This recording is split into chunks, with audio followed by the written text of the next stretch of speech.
টিকটকের মালিকের যা অ্যাসেট আছে পাকিস্তানের জিডিপির থেকে বেশি।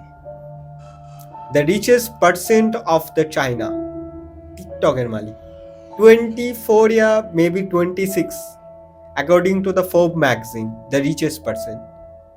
টিকটক ভিডিও করছে, ঠিক আছে, ইন্ডিয়া থেকে ব্যান্ড, ঠিক আছে। কি করে ইন্ডিয়াতে যদি ব্যান্ড না হতো, ওয়ার্ল্ড নাম্বার রিচেস্ট পার্সন হতো টিকটকের মালিক। আমরা কি করছি, আমরা সাইবারকে ডিল করার জন্য পুলিশকে দিচ্ছি। Cyber is not work for the police, cyber it's need for the cyber expert. Cyber এক্সপার্টদের দরকার, পুলিশদের দরকার নেই। পুলিশ হচ্ছে ল এনফোর্সমেন্ট এজেন্সি। কি বলতো, সাইবার ক্রিমিনাল একটা জিনিস বোঝে, তারা কখনো মানুষের ডিভাইসকে হ্যাক করে না, তারা মানুষের মনকে হ্যাক করে, আপনার সাইকোলজিকে হ্যাক করে। যেই মুহূর্তে মনে করুন একটা 25 থেকে 30 বছর ছেলের কি দরকার, টাকা দরকার, চাকরি দরকার, আর না হলে বিয়ের জন্য পাত্রী দরকার, ঠিক আছে। এটা কোনো একটা জায়গায় চলে গেছে, ক্রিমিনালদের হাতে চলে গেছে। সেটা ডার্ক ওয়েব হয়েও হতে পারে, সেটা ব্যাংকের এজেন্সির থ্রুতে হতে। ব্যাংকের, এটা ডিসক্লেমার দিয়ে রাখলাম, ব্যাংকের most of the details, most of the data বাইরে পড়ে আছে। তা আমাদের যদি প্রপার সেক্স এডুকেশন থাকে, তাহলে পর্ন ওয়েবসাইট চলবে না, সেটাকে ডাউন করার জন্য কোনো কারণ দরকার নেই। আমাদের দেশে সেক্স এডুকেশন দরকার। যদি সেক্স এডুকেশন থাকে, তাহলে আমরা অপোজিট জেন্ডারকে অ্যাজ এ হিউম্যান ট্রিট করবো, নাকি একজন অবজেক্ট। ফার্স্ট অফ অল, যে পর্ন বা যে আছে, আমি বলছি তার প্রধান কারণ হচ্ছে আমাদের দেশে সেক্স এডুকেশন নেই। প্রাচীন ভারতে আমরা যখন ছিল, কামসূত্র মানে একটা পৃথিবীর প্রথম সেক্স ওরিয়েন্টেড বই। আমরা আমাদের শিল্প বলো, আমাদের সংস্কৃতি বলো, সেখান থেকে সরে এসেছি। একটা মানুষের বেসিক নিড হচ্ছে সেক্স। আর যেই সমাজে সেক্সকে ট্যাবু হিসাবে ধরা হয়, সেই সমাজের মানুষ বেশি পণের দিকে। ক্রিমিনাল কখনো ওটিপি নেয় না। ক্রিমিনাল এমন আপনাকে সিচুয়েশন ক্রিয়েট করবে যাতে সে ওটিপি নিয়ে নেয়। ওটিপি মানুষ দেয় না, নিয়ে নেওয়া হয়। ও 7 মাস 8 মাস সেকেন্ড ফেজ অফ প্রবিটে ও সুসাইড করে। মানে ও এতটা মেন্টালি টর্চার, এবং প্রায় আই হোপ 10 লাখ টাকা দিয়ে দিয়েছে। It's big amount. বলছে যে ঠিক আছে, আমার না আজ কেমন কেমন পাচ্ছে। সে বললো কি পাচ্ছে? বলে ভালোবাসা পাচ্ছে। তো বলে তারা দুজনেই ভিডিও কলে নিউড ভাবে করলো। ফলে মেয়েটা ওটা রেকর্ড করে নিয়েছিল। তারপরে আস্তে আস্তে ওর কাছ থেকে ব্ল্যাকমেল শুরু হতে। কিছুদিন পরে আমরা শুনতে পারলাম যে সে আর এই পৃথিবীতে নেই। তার কারণ সেখান থেকেই কোথাও আমার এই সাইবার সিকিউরিটি বা সাইবার হেলথের দিকে আসা। তো নমস্কার বন্ধুরা, কে পডকাস্টে আবার স্বাগত জানাই। আজকের যে থাম্বনেলে আপনারা দেখেছেন যে একটা অন্যরকম একটা পডকাস্ট হতে চলেছে, না তান্ত্রিক না ভৌতিক না, এটা হচ্ছে আমাদের যাবজ্জীবনে আমরা অনেক সময় অনেক জায়গায় ইউপিআই ইউজ করে থাকি। সত্যি কি কতটা সেফ, বা সত্যি যাকে আমরা টাকা পাঠাচ্ছি সেইটা কি কতটা সেফ আমরা জানি না, কিন্তু তাই না? মাঝে মাঝে ছোট ছোট দোকানদারকেও আমরা পাঠিয়ে থাকি, এবং অনেক সময় আমাদের পুলিশরা ফোন করে, ব্যাংকের লোকেরা ফোন করছে যে আপনার এরকম এরকম অবস্থা, আপনি এসে, বা আপনি যদি চান আপনি আমাদেরকে ডকুমেন্ট পাঠিয়ে আপনারা নিজের কাজটা করে দিতে পারেন। হ্যাঁ, পাঠিয়ে দিলেন, তারপর টাকাটা আপনার শূন্য হয়ে গেল। একটা জিনিস মনে রাখবেন, পুলিশ বা ব্যাংকের লোকেরা আপনাকে জীবনে ফোন করবে না, ঠিক আছে? জীবনে না মানে জীবনে না, মানে আমি আমার কথাই বলে যাচ্ছি। যাই হোক, আজকে আমাদের যে গেস্ট আছে শাকিল লস্কর, উনি কিন্তু খুব ভালো কথা বলেছে, এবং তিনি একজন লয়ার, তিনি একজন এইসব নানান টাইপের সিকিউরিটি, মানে আমি আরও টেকনিক্যাল ভাষায় আমি যাব না। আপনার ফোনের মধ্যে কোনো রকম যদি ফ্রড হয়, তার সাথে আপনাকে যোগাযোগ করলে আপনি এইগুলো থেকে মুক্তি পেতে পারেন। ডিসক্রিপশানে নাম্বার দেওয়া আছে, এবং ডাইরেক্ট তার কাছে যাবো। আপনারা জানেন যে নাম্বারে সাকির আমাদেরকে ফোন করেছে, সেই নাম্বারটা অলওয়েজ ব্লিঙ্ক করছে, এবং আপনারা জানেন সারা বিশ্বের বাঙালির কাছে যদি চান ভালো কিছু তথ্য দিতে, এরকম টাইপের ঘটনা আপনারা যদি জেনে থাকেন বা আপনার সাথে হয়ে থাকে, সেটার জন্য হেল্প চাইছেন, তার জন্য কল করতে পারেন।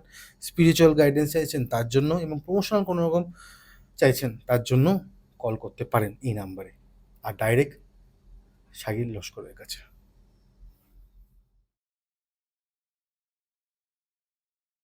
কেমন আছো? ভালো আছি কৌশিকদা, আপনি কেমন আছেন? এই চলছে, আপনি বলো না, তুমি রাখো। আমি সমবয়সী ভেবেই কথা বলা উচিত। তুমি একজন লয়ার, হুম, তার সাথে, সাথে তুমি একজন এথিক্যাল হ্যাকিং নিয়েও পড়াশোনা করছো এবং ওটা হুম, নিয়েও তুমি কাজ করো। আমি আজকে জানতে চাইবো, দেখো, যেই স্ক্যামগুলো হয় হুম, বয়স্ক মানুষদের সাথে, যেটা হুম, আমরা সারাদিন জামতারা দেখেছি, হুম, নানান টাইপের ওয়েব সিরিজ দেখেছি, ইউটিউবেও দেখেছি, বয়স্ক মানুষদেরকে লোটা হচ্ছে। হুম, আমরা কিন্তু সেই বিষয় নিয়ে আজকে কথা বলবো না। আমি কথা বলতে তোমার কাছে চাইবো, এই যে মধুচক্র নানান টাইপের, হুম, আর মানুষকে ফাঁসানো হচ্ছে নানান টাইপের, এক্স্যাক্টলি।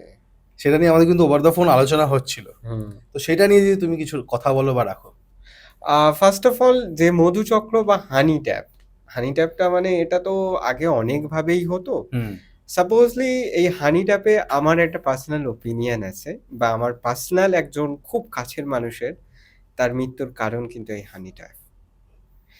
আ কোভিডের সময় আমরা সবাই দেখেছি যে কোভিডের এটা আমার লাইফের পুরো একদম 360 পার্সপেক্টিভ চেঞ্জ করে। আমার একদম চাইল্ডহুড ফ্রেন্ড, আমরা ক্লাস 5 থেকে বন্ধু। তো কিছু কনফিডেনশিয়াল কারণে আমি তার নামটা বলছি না। আমরা খুব ভালো বন্ধু ছিলাম এবং অ্যাকচুয়ালি সেও খুব ভালো পড়াশোনা করত। আফটার 10 সে সায়েন্স নিল এবং আমি আর্টসে ভর্তি হয়ে গেলাম। তারপরে কি হলো, সে হঠাৎ না করোনার পিরিয়ডের পর থেকে সে একাকিত্ব হয়ে গেল। কিছুদিন পরে আমরা শুনতে পারলাম যে সে আর এই পৃথিবীতে নেই। তার কারণ সেখান থেকেই কোথাও আমার এই সাইবার সিকিউরিটি বা সাইবার হেলথের দিকে আসা। ১ম এ বলছি, তো কিভাবে এই চক্র থেকে আপনি বাঁচবেন ফার্স্ট অফ অল আর কি হয়েছিল তার সাথে? ১ম এ তার Facebook প্রচুর হ্যান্ডসাম একজন গাই ছিল। তো Facebook এ একদম ড্যাশিং ফটো, Facebook একদম ইনফ্লুয়েন্সার টাইপের ছিল, সো কল্ড ইনফ্লুয়েন্সার। তো এরম করতে, করতে সে একদিন হঠাৎ রাতে তার মেসেজে মানে মেসেঞ্জারে কটা মেসেজ পপ আপ হলো। আমি যেটা বলছি সেটা কোভিডের সময়ের কথা বলছি। তো কটা মেসেজ পপ আপ হলো। কোভিডের সময় একটা ডিসক্লেমার দিয়ে রাখি, মানুষ পুরো একদম সোশ্যালি আইসোলেট হয়ে গেছিল। এতটা আইসোলেট হয়েছিল যে আমরা বন্ধু-বান্ধব যে আড্ডা দেয়া, গল্প করা সবার সাথে, সেটা এক্সাক্টলি হচ্ছিল না। তার ফলে কি হয়েছিল, মানুষ যে আইসোলেট হয়েছিল, তো মানুষের একাকিত্ব মানে দূর করার জন্যে মানুষ ফোনটা ব্যবহার করতে শুরু করেছিল। সেইভাবে অতিরিক্ত সাইবার ক্রাইম হয়েছিল। তো সেও সেই সাইবার ক্রাইমের ভিকটিম ছিল। তো ওরকম একদিন রাতে হঠাৎ তার মেসেজ এলো, পপ আপ হলো। হওয়ার পরে ওদিক থেকে বলছে, "আমি আপনাকে চিনি। আমি এখান থেকে আপনাকে দেখেছি। দেখার পরে আ আপনাকে না আমার খুব ভালো লেগেছে। আমরা কি ফ্রেন্ডশিপ করতে পারি?" সে বলল, "ঠিক আছে, করতেই পারি।" এইভাবে কন্টিনিউয়াসলি কথা হতেই থাকলো, কথা হতে থাকলো। তো এইভাবে কথা হতে, হতে আর কোভিডের সময়টা মানুষ এতটাই ইমোশনালি অ্যাটাচমেন্ট করে নিয়েছে একাকিত্বর বোধ থেকে, মানে তার একাকিত্বকে কাটানোর জন্য সে ওর মধ্যে ঢুকে যেতে থাকে। আর একটা ওই কথা আছে না? ম্যান ফল ইন লাভ, ভালোবাসায় পড়ে গেল। তো এরকম কথা হতো। সে মানে একে গিফট পাঠাতো অনলাইন, একে পাঠাতো কোরিয়ার। এইভাবে একটা ভালো রিলেশন হলো ১-১.৫ মাসের মতো। কি করলো, হঠাৎ মেয়েটা না না, না, ডিস্টার্ব করতে আসিনি, কিছু কথা বলতেছি। যেটা হচ্ছে যে কেকে পডকাস্টে এসে যদি আপনারা চান কিছু ঘটনা যেটা আমাদের সারা বিশ্বের বাঙালির কাছে কিছু নতুন ইমপ্যাক্ট দিতে পারে, সেই জন্য আসতে পারেন। বা ধরুন কোনো রকম প্রমোশনাল কাজ, সেই জন্য আমাদের সাথে কনট্যাক্ট করতে পারেন। আপনারা দেখেছেন আমরা কিভাবে কাজ করে থাকি। নাম্বার দিয়ে দিই স্ক্রিনের মধ্যে। এটা কিন্তু একমাত্র কেকে পডকাস্টই ১ম শুরু করে। লাস্ট হচ্ছে কোনো স্পিরিচুয়াল গাইডেন্স। বুঝতে পারছেন না যে কি করলে বা কার কাছে গেলে ভালো হতে পারে। তার জন্য কেকে পডকাস্ট এবং যে নাম্বারটা অলওয়েজ ব্লিঙ্ক করছে, কল করুন। আমরা আপনাদেরকে হেল্প করে দেবো। Thank you. ঘটনায় যাওয়া যাক। একদিন বলছে যে, "ঠিক আছে, আমার না আজ কেমন, কেমন পাচ্ছে।" সে বলল, "কি পাচ্ছে?" বলে, "ভালোবাসা পাচ্ছে।" তো বলে তারা দুজনেই ভিডিও কলে নিউড ভাবে করল। ফলে মেয়েটা ওটা রেকর্ড করে নিয়েছিল। মেয়েটা ওটা রেকর্ড করে নিয়েছিল। তারপরে আস্তে, আস্তে ওর কাছ থেকে ব্ল্যাকমেইল শুরু হতে মেয়েটা কেটে দিয়েছে। কিছুদিন ভালো ছিল। কোনো একটা কারণে সেটা ঝগড়ার পরবর্তীকালে ঝগড়া হয়। তারপরে আস্তে, আস্তে ওকে ব্ল্যাকমেইল করতে শুরু করে। ও আস্তে, আস্তে ডিপ্রেশনের দিকে চলে যায়। না ওটা ওর বাবা-মাকে বলতে পেরেছে, না ওটা ওর বাবা আমি একজন পলিটিক্যালি খুব স্ট্রং একজন মানে ডেজিগনেটেড পার্সন ছিলেন, যেটা সহজে চাইলে উনি হ্যান্ডেল করে নিতে পারতেন। এবং ছেলেটার বাবা। হ্যাঁ, ছেলেটার বাবা। এবং তাছাড়াও ওরা খুব একটা রেপুটেশন ফ্যামিলি থেকে বিলং করে এবং অত্যাধিক রেপুটেশন, মানে ওদের কাছে টাকার থেকে রেপুটেশনটা বড়। তো এরকম একটা মেয়েটা প্রচুর ব্ল্যাকমেল করতো, সেক্স এক্সটোর্শন করতো, মানে ভয় দেখিয়ে। এখন তো বিএনএস এর ৩০৬ অনুযায়ী সেকশন অনুযায়ী প্রায় ১০ বছর পর্যন্ত, ৭ থেকে ১০ বছর লাইফ ইমপ্রিজনমেন্ট, মানে ডিপেন্ড অন দা কিভাবে করছে। তো এইভাবে হতে থাকলো। তো অ্যাটলিস্ট এটা continue, first phase of covid চলে গেল, ও ৭ মাস ৮ মাস, সেকেন্ড ফেজ অফ কোভিডে ও সুসাইড করলো। মানে ও এতটা মেন্টালি টর্চার, এবং প্রায় আই হোপ ১০ লাখ টাকা দিয়ে দিয়েছে। It's big amount. মানে এটা ছোটখাটো ফ্ল্যাট চলে আসবে। ১০ লাখ টাকা ও দিয়ে দিয়েছে, ওর যত সেভিংস ছিল। এবং লাস্টে ও সুসাইড করেছে ওর বাবার যে চেক বুকে নকল চেক সিগনেচার করে উইথড্রল করে করেছে। পরে ওর বাবা জানতে পেরেছে, তারপরে ও সুসাইডটা করেছে। এবং জানে না, যে মনে করছে কোনো একটা অন্য কোনো কারণে হয়তো ছেলে খারাপ হয়ে যাচ্ছে, কিন্তু তার পরবর্তীকালে এইগুলো আমি এবার কিভাবে পেলাম, ওর ফোনে না একটা পাসওয়ার্ড ছিল যেটা ওর ডায়েরিতে লেখা ছিল। এখান থেকে আমরা গেম চেঞ্জিংটা পয়েন্টে আসছি। ওর ডায়েরিতে লেখা ছিল, ওর পাসওয়ার্ডটা আমি খুললাম।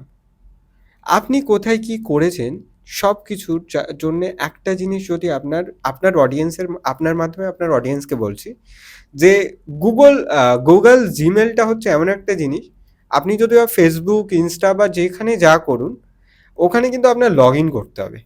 যেই মুহূর্তে আপনি ইন্টারনেটে যাচ্ছেন, আপনি উইদাউট ফুটপ্রিন্ট কিছু রাখবেন না, সেটা হবে না। সেই ইন্টারনেটকে ট্যাগ করার জন্য হয় আইপি, ইন্টারনেট। আরেকটা হচ্ছে internet protocol, internet protocol details record, আইপিডিএস। আইপিডিএস মানে হচ্ছে ইন্টারনেট প্রোটোকল ডিটেলস রেকর্ড। তো আমি আইপিডিএসটা বার করলাম। বার করার পরে আমার তো প্রথমে কিছু শকিং মনে হয়নি, যেমন রেগুলার কল হতো। তারপরে দেখছি গত ৭ মাসে আমি সিডিএসটাও বার করলাম, কল ডিটেলস রেকর্ড। সিডিএস এবং আইপিডিএসটা বার করার পরে আমি দেখলাম যে এখানে কিছু একটা মিসিং আছে। কারণ একটা নাম্বার কন্টিনিউয়াসলি ফোন আসছে না, কন্টিনিউয়াসলি সিমটা চেঞ্জ হচ্ছে। আমি একটা প্যাটার্ন লক্ষ্য করলাম। কে এমন আছে যে এই সময় থেকে নিয়ে এই সময়, এবং কল ডিউরেশনটা দেখছি প্রায় ২ ঘন্টার উপরে প্রত্যেকটা কল। ফলে আমি একটা প্যাটার্ন লক্ষ্য করলাম, এবং তারপরে আমি দেখলাম যে আমরা সোর্স বার করলাম এবং একটা অফিসিয়াল মেল করলাম ফেসবুক থেকে, যে কোন আইপিগুলো ছিল। তো এইভাবে আইপিগুলো দেখা গেল, কিন্তু সেখানে আমরা কিছু হাতে পেলাম না। আমরা সেকেন্ড স্টেপে গেলাম, যে আইপি তো পেলাম না, সিডিএস ও পেলাম। সিডিএস এর যে কলগুলো রেকর্ডগুলো পাচ্ছি, সেই কলের কোনো মানে, যে আমরা মানে একদম ভাবা জায়গা খেয়ে গেলাম, কিং কর্তব্য বিমুখ হয়ে গেলাম। তার কারণ হচ্ছে কেওয়াইসি গুলো করা ছিল কোনো একটা বিহারের লোকের নামে, কোনো একটা গুজরাটের লোকের নামে, হরিয়ানার লোকের নামে। তারপরে আস্তে আস্তে বিষয়টা উঠছে। আনফর্চুনেটলি মেয়েটা কোনো জায়গায়, আমি পুরো চ্যাট ডিটেলস, পুরো ডিটেলস অ্যানালিসিস করার পরে কোথাও মেয়েটা মানি ট্রানজ্যাকশন করার জন্য কোথাও একটা নিজের ইমেলটা ব্যবহার করেছে। তারপরে আমরা ওই ইমেলটা ধরে মেয়েটার সোর্স ফাইন্ড আউট করলাম। তারপরে ওটা সোর্স ফাইন্ড আউট, ওটা মুম্বাইয়ের ধারাবি থেকে ওটা অপারেট করা হয়েছে। তো এইভাবেই আমার এই ফিল্ডে আসা, এবং আমি আমার ছোটবেলার বন্ধুকে হারিয়েছি, এবং আমার লাইফের একটা ইকিগাই বলতে পারো বা জীবনের পারপাস বলতে পারো, যে প্রত্যেকটা মানুষ অ্যাটলিস্ট সচেতন হোক, যে এই সচেতনতাই সাইবার ক্রাইমকে রোখার একমাত্রই। আপনি ফোনে কি সেটিং রাখলে, কত দামি অ্যান্টিভাইরাস ইউজ করলে, ইটস ডাজেন্ট ম্যাটার। ম্যাটার হচ্ছে আপনি অ্যাওয়ারনেস কতটা। ক্রিমিনাল কখনো আপনার ডিভাইসকে হ্যাক করে না, ক্রিমিনাল আপনাকে এমন সোশ্যাল ইঞ্জিনিয়ারিং বা এমনভাবে ফাঁদে ফেলবে যাতে আপনি টাকাটা দিয়ে দেন। একটা কথা বলি, যে ওটিপি কখনো মানুষ দেয়? ওটিপি নিয়ে নেয়। ওটিপি দেয় কি? ওটিপি তো নিয়ে নেয়। হ্যাঁ, এই ঠিক আছে কৌশিক দা, তুমি আমাকে ঠিক, প্রশ্ন করলে যে সাকির ওটিপি বলো, কৌশিক দা লেখো 335। এক্স্যাক্টলি এরকম কি? অ্যাকচুয়ালি ক্রিমিনাল কখনো ওটিপি নেয় না। ক্রিমিনাল এমন আপনাকে সিচুয়েশন ক্রিয়েট করবে যাতে সে ওটিপি নিয়ে নেয়। ওটিপি মানুষ দেয় না, নিয়ে নেওয়া হয়। কিভাবে নিয়ে নেওয়া হয়? তো এটাই হচ্ছে আমার লাইফের প্রথম কেস এবং আমার লাইফের লাইফ চেঞ্জিং। আরে বাপ রে বাপ! মেয়েটা ধরা পড়েছে তারপর? মেয়েটা ছিল 55 ইয়ার্স একটা লেডি। 55 ইয়ার্স? লেডি। আর এটার পিছনে একটা র্যাকেট চলছিল। এরকম মানে প্রচুর। তো এই র্যাকেটগুলোর সাথে আমরা প্রচুর সেই তখনই ডিল করতে পারবো যখন মানুষ অ্যাওয়ারনেস হবে। তো আমি একটা প্রিন্সিপাল একটা আমরা ইউজ করি zero trust model. Zero trust মডেলটা কি? মনে করো হচ্ছে যে অনলাইনে যদি তোমার সাথে কেউ অপরিচিত ব্যক্তি আসে, হুম। তাকে জিরো ট্রাস্ট করো। একটাই জিরো ট্রাস্ট মডেল। আর কেউ যদি বা আপনার সাথে আপনার কোনো প্রাইভেট ফটো বা আপনার কোনো নিউড ফটো, যেটা আপনার এক্স পার্টনার হতে পারে বা এমন কেউ হতে পারে। আমার কাছে রিসেন্টলি 6 মার্চ একটা কল এলো যে বলছে, স্যার আমি তো আমার বাবার কাছ থেকে আপনার নাম্বারটা নিয়েছি, তো আমার বাবাকে বলবেন না। তার বাবা একজন উচ্চকর্তা পুলিশের আধিকারিক।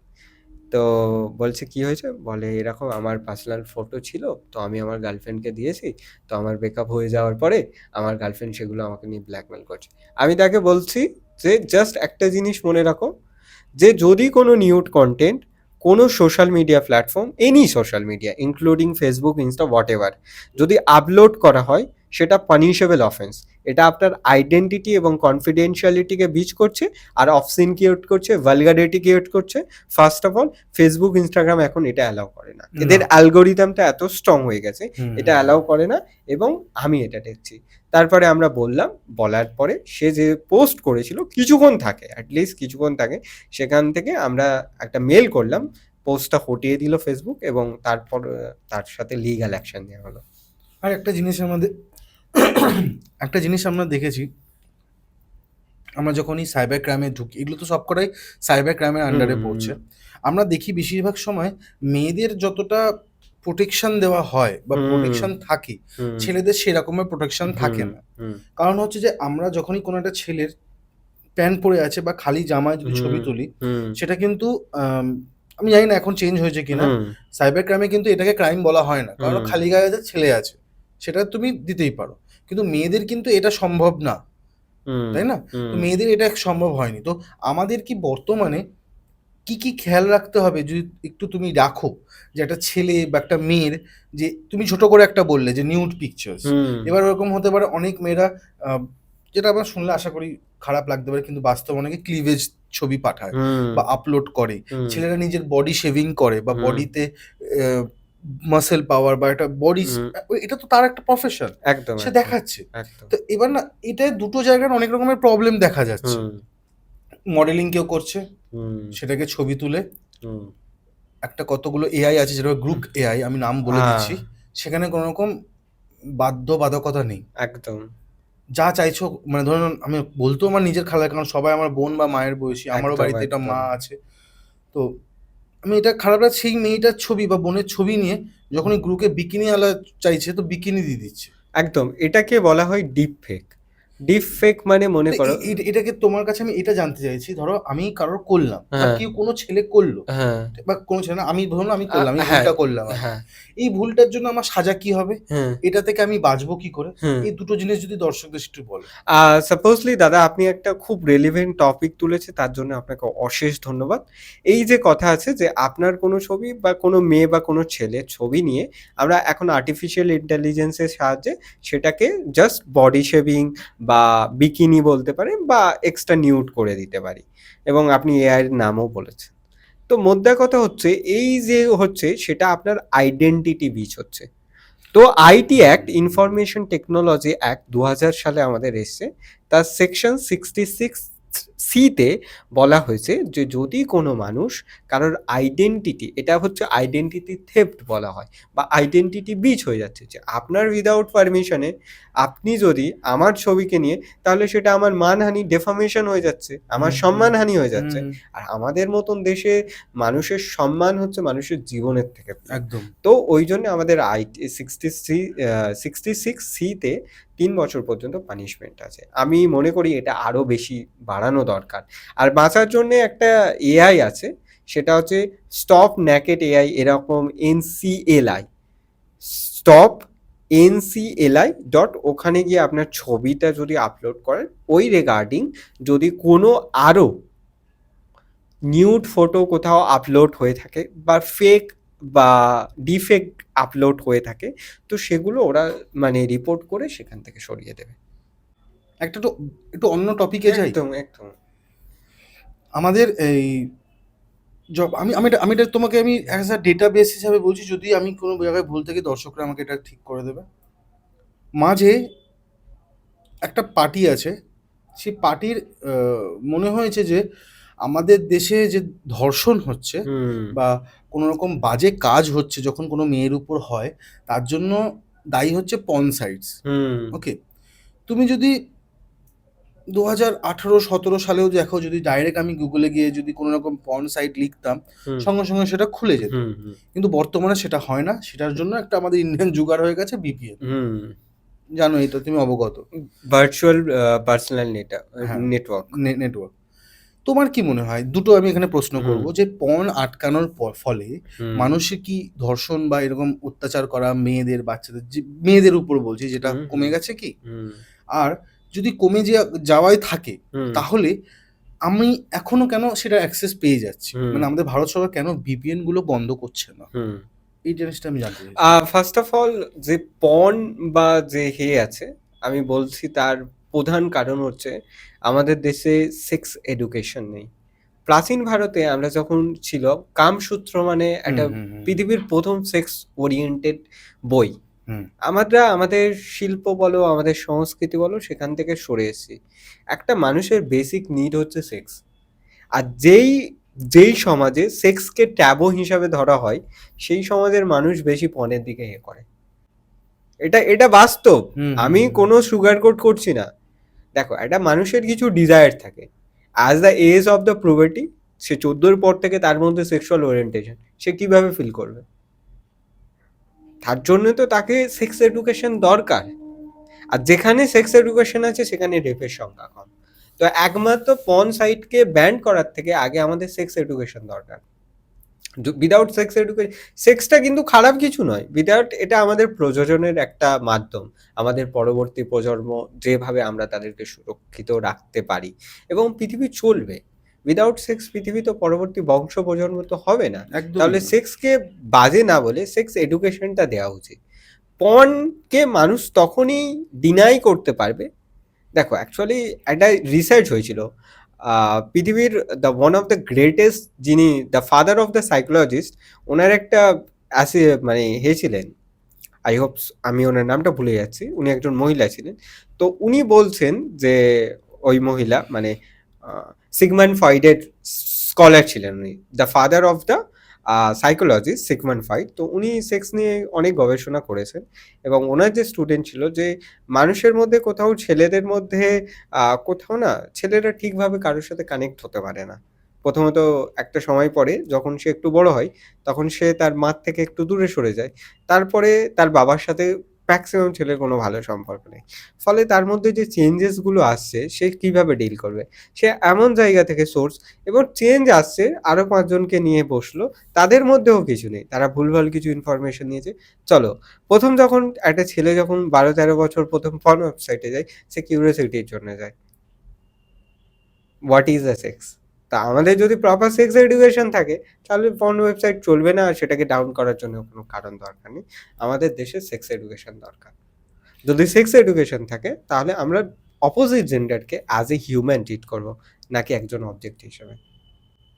ওকে, তাহলে VPN গুলো কেন তৈরি হচ্ছে? ভিপিএন গুলো হচ্ছে ভার্চুয়াল পার্সোনাল নেটওয়ার্ক। ভিপিএন গুলো এই জন্য অনেক সময় আমরা আমাদের আইপি অ্যাড্রেসকে না দেখিয়ে হ্যাক করা হয়। তো মনে করো এই লোকালিটির মধ্যে ১০০টা ভিপিএন, মানে XYZ ভিপিএন সার্ভিস থেকে ১০০টা ভিপিএন কানেক্ট করা আছে। তো মনে করছো যে যেই মুহূর্তে আমি ইন্টারনেটে গেলাম, আমি কখনো অ্যানোনিমাস হতে পারবো না। আমি কখনো আমার পরিচয় গোপন রাখতে পারবো না। ভিপিএন কি করে? আমাদের একটা এক্সট্রা প্রোটেকশন লেয়ার দেয়। কিন্তু আমি যখন ভিপিএন এ এন্টার করছি, কিন্তু ভিপিএন এর সার্ভারে ঢুকে যাচ্ছি। ফলে ওটা দিয়ে হয়তো আমি দেখতে পাচ্ছি, কিন্তু সরকার যদি চায় ভিপিএন এর ডেটা নিয়ে উনি এ করতে পারে। আর আমাদের দেশে ফোন দেখাটা এখনো মনে হয় ক্রাইম নয়। শুধু পাবলিক ক্রাইম প্লেসে নয়। ক্রাইম নয়? না। কি করে বলছে কথাটা? কারণ দেখো, রাইট টু প্রাইভেসি বলেও একটা জিনিস আছে, right to life and right to privacy, সেখানের মধ্যে কনস্টিটিউশনে right to life and right to privacy. এবার যদি আমি কোনো সোশ্যাল বা কোনো জায়গায় সোশ্যাল গ্যাদারিং বা কোনো সোশ্যাল পাবলিক প্লেসে দেখি সেটা হয়ে যাচ্ছে অফ সিন, তখন দিক্কত আছে, তাছাড়া দিক্কত নেই। কেউ তার পার্সোনাল বেডরুমে দেখতেই পারে, মাই চুজ মাই লাইফ, বাট সেটা যেন ক্ষতি না হয়। তো ওই জন্য পর্ন দেখার থেকে আমাদের সেক্স এডুকেশনটা দরকার। যদি সেক্স এডুকেশন দরকার থাকে তাহলে ওয়াই নিড পর্ন? ঠিকই, ঠিক। আর আমরা তো মাঝে সাকির আমরা অনেক রকম বিষয় নিয়ে আলোচনা করলাম, যেটা তোমার প্রথমে ছিল একটা মধুচক্রের ব্যাপারটা ছিল, তারপর খুব সুন্দর করে তুমি এই জিনিসটাকে একটু খুব ভালোভাবে বোঝালে দর্শকদের সামনে। এবার আমি জানতে চাইবো তোমার কাছে কিছু কেস হিস্ট্রি, যেগুলো হচ্ছে যে আমরা দেখতে পাই অনেক সময় আরো অন্য রকম মধুচক্র হয়, যেখানে কি হয় যে পয়সা একটু খিঁচবে। তোমার কাছে এরকম আছে যে কোনো ছেলে কোনো মেয়েদের কাছ দিয়ে টাকা পয়সা নিয়েছে? সাপোজলি এরকম আমার কাছে একটা কেস এসেছিল, বাট এটা হচ্ছে রেয়ার ধরনের কেস। সাধারণত মেয়েরা হ্যাঁ, ফাঁসায়, মেয়েরা কিন্তু এক্সেপশনাল ছেলেরাও ফাঁসায়, কারণ একটা কয়েনের দুটো সাইড থাকে, বোথ দ্য পার্টিজ। তো এরকম একটা হয়েছে ইনসিডেন্ট, একটা লেডি ছিল। তো এটা কোথাকার কেস? এটা আমি জাস্ট নামটা বলছি না, বাট আমাদের কলকাতারই কলকাতারই কেস, বাট আমি নাম এবং পরিচয় এগুলো কনফিডেন্সিয়ালিটি তাই বলছি না। তো এরকম 28 ইয়ার্স একটা লেডি, তো আনম্যারিড, তো একটা সল্টলেকের একটা ভালো আইটি কোম্পানিতে জব করে। এবার ম্যাট্রিমোনিয়াল সাইটে কি হয়, যে ম্যাট্রিমোনিয়াল সাইটে এরকম একটা প্রোফাইল দেখে, খুব মানে অ্যাট্রাকটিভ। তো সেখানে ওনাকে মেসেজ করেছিল যে ঠিক আছে, ছেলেটা করেছিল, ছেলেটার সাইড থেকে মেয়েটাকে করার পরে ছেলেটা কি বলছে যে আপনার সাথে আমার খুব ভালো ম্যাচ আছে। এখন কি হয়, ম্যাট্রিমোনিয়াল সাইটে ম্যাচ দেখে। আগে কিন্তু কি হতো না, ম্যাট্রিমোনিয়াল সাইটের না আইডি ভেরিফিকেশন হতো না, যে যার নামে পারতো করে দিত। কিন্তু এখন কি হচ্ছে, আধার কার্ড বা আই কার্ড দিয়ে আইডি ভেরিফিকেশন হয়, ওটা তার আগের কথা, মানে তার আগের কেস। তো এরকম কি হলো, হওয়ার পরে ছেলেটা এখন মেয়েটাকে বলল ঠিক আছে আমরা আপনার সাথে কথা বলছি। বাট এই ধরনের যারা স্ক্যাম করে না, তারা খুব সুন্দরভাবে গুছিয়ে কথা বলতে পারে, এক্স্যাক্টলি কথা বলে বলে বলে। কিন্তু এদের পিছনে না একটা অনেক বড় রিসার্চ থাকে। আমরা মনে করি না জাস্ট পিক আপ করলো, কল করলো, না, সে দেখলো মেয়েটার হবিস কি, ডগ, মেয়েটা কি ভালোবাসে, রেড ফ্লাওয়ার। ফলে তাকে না এত প্রিন্সেস ট্রিটমেন্ট দিতে দিতে দিতে দিতে মেয়েটা কোথাও না ছেলেটার প্রেমে পড়ে গেল। মানে ওই কথাগুলোকে একদম ওই কথার একদম মাঝখানে ঢোকাচ্ছে। একদম পেট লাভার যখন লেখা থাকে একদম তখন বলে যে আমার কুকুর খুব ভালো লাগে, কারণ পেট লাভার একদম একদম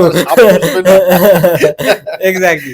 ওই পেট লাভার ছিল, ফলে ডগি নিয়ে কথা বলতো, ফুড নিয়ে কথা বলতো, ট্রাভেল নিয়ে কথা বলতো, যে আমার ম্যাচ আছে, যে আমার জন্য মেয়েটা ভাবলো আমার জন্য একদম আইডিয়াল পার্সন হচ্ছে এটা। তো এইভাবে ওরা সোশ্যাল গ্যাদারিং করতে চাইতো, কিন্তু ছেলেটা বলতো যে আমি ইনকাম ট্যাক্স ডিপার্টমেন্টে, সরি, আমি আরবিআই আছি, রিজার্ভ অফ ব্যাংক অফ ইন্ডিয়ার কলকাতার ব্রাঞ্চে আছি, কলকাতায় আছে ওদের রিজনাল অফিস আছে বিবাদীবাগে। তো এরকম আই কার্ড টাই কার্ড সব কিছু শো করেছে, করেছে। করার পরে একদিন বলছে যে আমাদের কাজ তো মিলছে না, এবার কি করব? পারলে ঠিক আছে, মেয়েটা বলল ঠিক আছে আমরা দুজনকে পছন্দ করি, আমাদের কাস্ট না মিলুক, হিন্দুদের মধ্যে কাস্টের একটা বাধ্যবাধকতা থাকে। মেয়েটা বলছে যে আমি তো লোয়ার কাস্ট, এই ছেলেটা বলছে আমি তো লোয়ার কাস্ট, তাই আমার শিডিউল কাস্টের ব্যাপারটা, হিন্দু মুসলিম না না না না না না না শিডিউল কাস্ট আর যেটা ব্রাহ্মণতার কথা হচ্ছে। তো এবার বললো ঠিক আছে আমরা দুজন করবো। তো আমি একজন গভর্নমেন্ট এমপ্লয়ি, আমি কিছুটা আমার প্রভিডেন্ট ফান্ড আর যে টাকা ফাঁকা ছিল, আমি একটা ফ্ল্যাট বুক করছি, তো আই নিড সাম মানি। তো মেয়েটা এতটাই বলে কখন পাঠাতে হবে, without any question, without any hesitation বললো কখন কাটাতে হবে। তারপরে কি হলো, ছেলেটা বলল ঠিক আছে তুমি আমাকে পাঠাও না। ছেলেটা এবার কিরকম, ওর নিজের অ্যাকাউন্টে নিল না, এবার কি করলো, এরকম একটা XYZ অ্যাকাউন্ট দিল, বললো এটা হচ্ছে কলকাতার সব থেকে বড় বিল্ডার্স, ইনি আলিপুরে এরকম একটা XYZ মানে প্রজেক্ট করছেন, তো আমরা এখানে একটা ফ্ল্যাট, আমাদের বাবা মা আমাদের মানুক আর না মানুক আমরা ওখানে গিয়ে থাকবো, আমাদের একটা ফ্ল্যাট নিয়ে। আর কতদিন আমি গভর্নমেন্ট কোয়ার্টারে থাকবো। মেয়েটা বলছে ঠিক বলছো, যে ফিউচার প্ল্যানিং করছে। তো আস্তে আস্তে কি হলো, এরকম কথা বলতে বলতে ২-৩টের মানে ১৫র মতন গেছে। ১৫ কি হাজার? ১৫ লাখ। ১৫ লাখের মতন। কোথায় থাকে এই মেয়েগুলো? ১৫ সাকিব, কোথায় থাকে? আমরা তো কোটি বাবা, ১৫ লাখ টাকা দিয়ে দিয়েছে। ১৫ লাখ টাকা। মেয়েদের ভালোবাসা তুমি জানো না, যদি একবার পারে। তো ১৫ লাখ টাকা তারা দিয়ে দিয়েছে। দেওয়ার পরে এবার মেয়েটা বলছে ঠিক আছে টাকা দিলাম, এবার ফ্ল্যাট দেখতে যাবো। যেই মুহূর্তে ফ্ল্যাট দেখতে যাবো সেই মুহূর্তে থেকে ওর ফোন অফ ছেলেটা। ওরা মিটও করেনি কোনোদিন? না। তারপরে এখন আমার একজন পরিবারের থ্রুতে এই কেসটা আমার কাছে আসে, এবং আমি দেখলাম যে কেওয়াইসি করা ছিল, যে পার্টিকুলারলি আরবিআই ওরকম একজন নামে ছিল, কিন্তু তার ছবি এর ছবি ম্যাচ হয় না। যার নিকটবর্তী যে পুলিশ স্টেশনগুলো ছিল আমরা এটা ডিডি করলাম, যে এফআইআর করলাম, এফআইআর করলাম। করার পরে আমি দেখলাম যে কুছ তো কালা হ্যায়। আর সে যে বলছে তার কথা শুনে বা যতটা বোঝা গেল, কারণ এটা কোনো একলা মানুষের কাজ না, কারণ টাকা নেওয়াটা আর টাকার তোলাটা সেটা অনেক বড় ব্যাপার হয়ে অনেক থাকে। বড় অ্যামাউন্ট কিন্তু। আর সাইবার ক্রাইমের জন্য ওটা ১৫ লাখ টাকা কোনো বড় ব্যাপার না, ওদের মানে সপ্তাহের রোজগার ওটা। যারা সাইবার ক্রাইম করে সে তাদের ঠিক, সপ্তাহের রোজগার ঠিক। হচ্ছে ১৫ লাখ টাকা। আস্তে আস্তে এরকম আমরা কিছুই পাচ্ছি না, পুরো একদম দিশাহারা দিগন্তহীন এরকম একটা সিচুয়েশন তৈরি হয়েছে। কোথায় থেকে ফাইন্ড আউট করবো, না নাম জানি না ফেক অ্যাড্রেস। তারপরে হঠাৎ একদিন ফোন নাম্বারটা অন হলো, তো ওই ফোন নাম্বার থেকে আমরা সিডিএসটা বার করলাম। সিডিএসটা দেখলাম যে যত বড় ক্রিমিনাল হোক না, সে কোথাও না কোথাও একটা ফুটপ্রিন্ট রাখবে। তো সিডিএসে কি দেখালো, call details record CDR call details রেকর্ডটা দেখলাম। তো সেখানে একটা সাসপেক্টেড নাম্বার বারবার শো হচ্ছে। তারপরে জানলাম যে ওটা কোথাও একটা এনজিওর নাম্বার, কারণ ও টাকাটা এনজিওর থ্রুতে তুলছে। তারপরে এনজিও থেকে আমরা গেলাম, যাওয়ার পরে দেখলাম কোনো এনজিও কিছুই নেই, জাস্ট মানি লন্ডারিং হচ্ছিল। তারপরে পুলিশকে করলাম, এবং খুব উইদিন ২ দিনের মধ্যে সব আমরা করলাম। মানি রিকভারি হয়তো অনেকটা হয়েছে, কারণ অনেকটা ক্যাশ হয়ে গেছে, ক্যাশ হলে হয় না। তো এইভাবেই এইগুলো চলে। কিভাবে কতটা রিটার্ন পেলে তোমরা? ১০? মেবি না আরেকটু কম, ৭ লাখের ৭ মতো। লাখ। এবং কেস চলছে। মানে ছেলেটাকে ধরা হয়েছে? এক্স্যাক্টলি, ছেলেটাকে ধরা হয়েছে। ছেলেটা উত্তরপ্রদেশের একজন, বাট সে এত ভালো বাংলা কি করে বলে সেটাই আমি ভাবছি এখন। তো যারা যে আমরা বলছি যে আমরা জামতারা কিছুই না, আমাদের ডে টু ডে লাইফের এত বেশি এবং মানে না, ফ্যান্টাস্টিক আমার ফ্যাসিনেটিং। এখানে সবথেকে বড় প্রশ্ন হচ্ছে যে একটা মেয়ে আইটিতে কাজ করে, সাধারণ এক্স্যাক্টলি নাগরিক, এক্স্যাক্টলি সে সে এত কিভাবে, কিছু মানে রিসার্চ না করে কি করে যে ১৫ না লাখ তার টাকা? কারণ হচ্ছে আমাদের সাইকোলজিটা এইভাবে কাজ করে। আমাদের ক্রিমিনালের সাইকোলজি বোঝার আগে আমাদের এটা বুঝতে হবে যে আমাদের সাইকোলজিটা কিভাবে কাজ করে। যেই মুহূর্তে আমরা ফল ইন লাভে চলে আসি, তখন আমাদের ব্রেন কাজ করা বন্ধ করে দেয়। আমরা আমাদের ফ্যামিলির কথা শুনি না, যদি কেউ রিলেশনশিপে থাকে না, তার কাছে মনে হয় ওই পার্সনটা সব থেকে ইম্পর্টেন্ট। এতটা গ্যাস লাইট করে। আর আরেকটা জিনিস আমি এখানে বলতে মিস করেছিলাম, তারা না, এই যারা হয় না, তারা প্রচুর বড় ম্যানিপুলেট করতে পারে মেয়েদেরকে। তারা গ্যাস লাইট করে দেয়। গ্যাস লাইট মানে হচ্ছে এটা একটা ম্যানিপুলেশন টেকনিক। মানে সে না, ওই যে ছেলেটার ভালোবাসায় পড়ার পরে সে তার ফ্যামিলি থেকে আলাদা হয়ে গেল, ফলে সে একটা মেন্টাল সাপোর্ট পেল। এই জায়গায় না, এটা হচ্ছে গ্যাস লাইটিং এর মতন। যেই মুহূর্তে গ্যাস লাইট হচ্ছে একটা সাইকোলজিক্যাল টেকনিক। মনে করো তোমাকে তোমার পরিবার থেকে আলাদা করে দিবে, যে ওই পার্সনটা হচ্ছে তোমার একদম গুড উইশার, ও ছাড়া তোমার মানে ও হচ্ছে তোমার লাইফের এঞ্জেল, ও ছাড়া তোমার লাইফের কেউ নেই, কিছুই নেই। ওই হচ্ছে ড্রিম বলতে পারো, অ্যাম্বিশন বলতে পারো, গোল বলতে পারো, যাই। ফলে আর তোমার কোনো মেন্টাল সাপোর্ট নেই। তো ওই জন্য বলছি, রিলেশনশিপ হোক আর সাইবার ক্রাইম হোক আর যাই কিছু হোক, সাইবার ক্রাইমের সব থেকে বড় ভিকটিম হচ্ছে না তারা, যারা বেশি একা থাকে। আপনার সোশ্যাল সাপোর্ট, আপনার যদি মেন্টাল সাপোর্ট থাকে, তাহলে আপনি সাইবার ক্রাইম মানে যেই মুহূর্তে আপনি সাইবার ক্রাইমে যাবেন, তার আগে আপনার একটা ব্যারিকেড আসবে। সেটা হচ্ছে আপনার ফ্যামিলি বা আপনার লাইফ পার্টনার। তো এরকম কিছু হলে না সবসময় আপনার পরিবার, আপনার বন্ধু বা লাইফ পার্টনারকে শেয়ার করবেন। আর কাউকে জীবনের কেন্দ্রবিন্দু বলে মনে করবেন না। ওকে। তোমার মনে হয় না যে এটাতে আমরা যখন যদি দেখতে পাওয়া যায়, এখানে আম মেয়েটার কোনো না কোনো জায়গায় একটু খামতি ছিল যে আমাকে ফ্যামিলি টাইম দেয় না, হুম। বা আমাকে এই জায়গাটা থেকে আমার প্রায়োরিটি দিচ্ছে এই লোকটা বা এই এক্স্যাক্টলি, এক্স্যাক্টলি, পার্সনটা। এক্স্যাক্টলি, ওই জায়গাটাকেই ওখানে এক্স্যাক্টলি, মানে এক্স্যাক্টলি। তীরটা হ্যাঁ, মেরেছে একদম ঠিক একদম, জায়গায়। একদম মধ্যবিন্দুতে। যখন মনে করো যে কারোর লাইফে কিছু মিসিং আছে আর তুমি যদি সেই ভ্যালুটা অ্যাডিশন করো, সেই মানুষ তো আপনার পিছনে অবশ্যই পড়বে। মানে আপনি তো তার জন্য পাগল হবেন। এটাই তো বেসিক নেচার। আমাদের সাইকোলজিটা, আমি সাইকোলজির সাথেও ইন্টারঅ্যাক্ট করছি, কারণ মানুষ কিভাবে চিন্তা না করে তাহলে আমরা বুঝতে পারবো না যে ক্রাইমগুলো কিভাবে হয়। তো মনে করো আমাদের কিছু ফাঁকা আছে, আমাদের একটা পোর্শন, একটা শূন্যস্থান আছে। আর কেউ যদি এসে সেই শূন্যস্থানটা উইদাউট এফার্ট সেই শূন্যস্থানটা ভরাট করার চেষ্টা করে বা করে, আর আমার কিছু উইশ থাকে, সেগুলো জানে অনজানে সে যদি পূরণ করে, তাহলে অবশ্যই আমি তার প্রতি দুর্বলতা আমার হবে। আমার না ভাবছি এই মেয়েগুলো কোথায় থাকে, যদি আমাদের সময় সময় যদি আমাদেরকে হেল্প করে এরকম ভাবে, আমরা তাহলে কোথায় উঠে যেতাম যাবো। না, না, না, না। এইরকম ভাবে টাকা চাই না, এরকম ভাবে মানুষও একদম, মানে একদম, প্রতারণা একদম, না হোক। আর একদম। তুমি এগুলো থেকে লোককে বাঁচাও।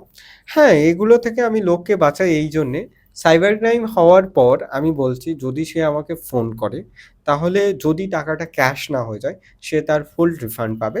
এবং এখন সুপ্রিম কোর্ট এবং আরবিআই এর কিছু গাইডলাইনস আছে যে ব্যাংকও সেটাকে রিপে করবে। ওকে, মানে আমরা এরকম দেখেছি যে কয়েকটা গ্রামে গঞ্জে যাদের পেনশনের টাকা ছিল, হুম, তারা 1,00,000 2,00,000 বা যাই টাকা জমিয়েছে, হুট করে কিছু ব্যাপারের জন্য বলছে ব্যাংক থেকে আমরা ফোন করেছি। হুম, ফোন করার ফলে তারা মানে এবার দেখো, বয়স্ক লোক যারা আছে সাগের, তারা কিন্তু পারবে না, না? তারা তো আর হুম, এরকম দৌড়াদৌড়ি করতে পারবে না আমাদের মতো, হুম, যেমনি ইয়াং ছেলেমেয়েরা যেরকম আছে। এক্সাক্টলি। তো তাদের জন্য কি হেল্প হতে পারে? তাদের জন্য কি সাপোজলি হতে যদি আপনার বয়স্ক যদি কেউ কারোর পেনশনের টাকা চলে গেছে, ফার্স্ট অফ অল যে যখন কোনো সাইবার ক্রাইম হয়, তার আগে অলরেডি একটা ক্রাইম হয়ে যায়। কিভাবে? আপনার ডেটা কোনো একটা জায়গায় চলে গেছে, ক্রিমিনালদের হাতে চলে গেছে। সেটা ডার্ক ওয়েব হয়েও হতে পারে, হুম। সেটা ব্যাংকের এজেন্সির থ্রুতে হতে পারে। ব্যাংকের, এটা ডিসক্লেইমার দিয়ে রাখলাম, ব্যাংকের most of the details, most of the data বাইরে পড়ে আছে।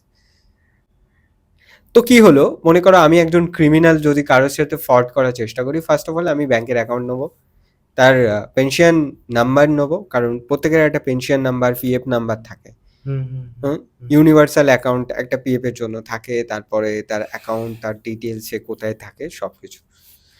তো আমি একটা ডিসক্লেইমার দিয়ে রাখছি যে কখনো ব্যাংক আপনাকে ফোন করে না। যদি করে রাখে সেটা হচ্ছে ফ্রড। লাস্টে অমিতাভ বচ্চনের এরকম একটা ইনিশিয়েট হয়েছিল যে অমিতাভ বচ্চন কলার টিউনে বলছে যে কেওয়াইসির জন্য ব্যাংক কখনো আপনাকে ফোন করে না। আর এইগুলো হয় কেওয়াইসির জন্য, ঠিক আছে? আপনার পেনশন এসছে, তখনকার মানুষ অত জানে না, টেক এফিসিয়েন্সি নয়, ঠিক আছে, কিন্তু কোনো কারণে আপনার পেনশনটা আটকে গেছে। কেন বাবা? ওই মানুষটার জীবনের একমাত্র সম্বল হচ্ছে ওই পেনশনটুকুনি। তো কি হলো, ঠিক আছে আমরা এখান থেকে করছি, আপনার নাম্বারে যাবে একটা কোড, যাবে, আপনি বলুন। যেই মুহূর্তে কোডটা যাবে, ওটা কোড থাকে না, ওটা ওটিপি, ওয়ান টাইম পাসওয়ার্ড। যেই মুহূর্তে ওয়ান টাইম পাসওয়ার্ড থাকে, সেই মুহূর্তে খ্যাচ করে টাকাটা কেটে যাবে। উপরওয়ালা এদেরকে ছাড়বে না গো। না, উপরওয়ালা ছাড়ুক আর না ছাড়ুক, ছাড়বে না, কিন্তু একটা জিনিস আমি হয়তো ছাড়বো না। তুই বের করে দেবে এদেরকে। অবশ্যই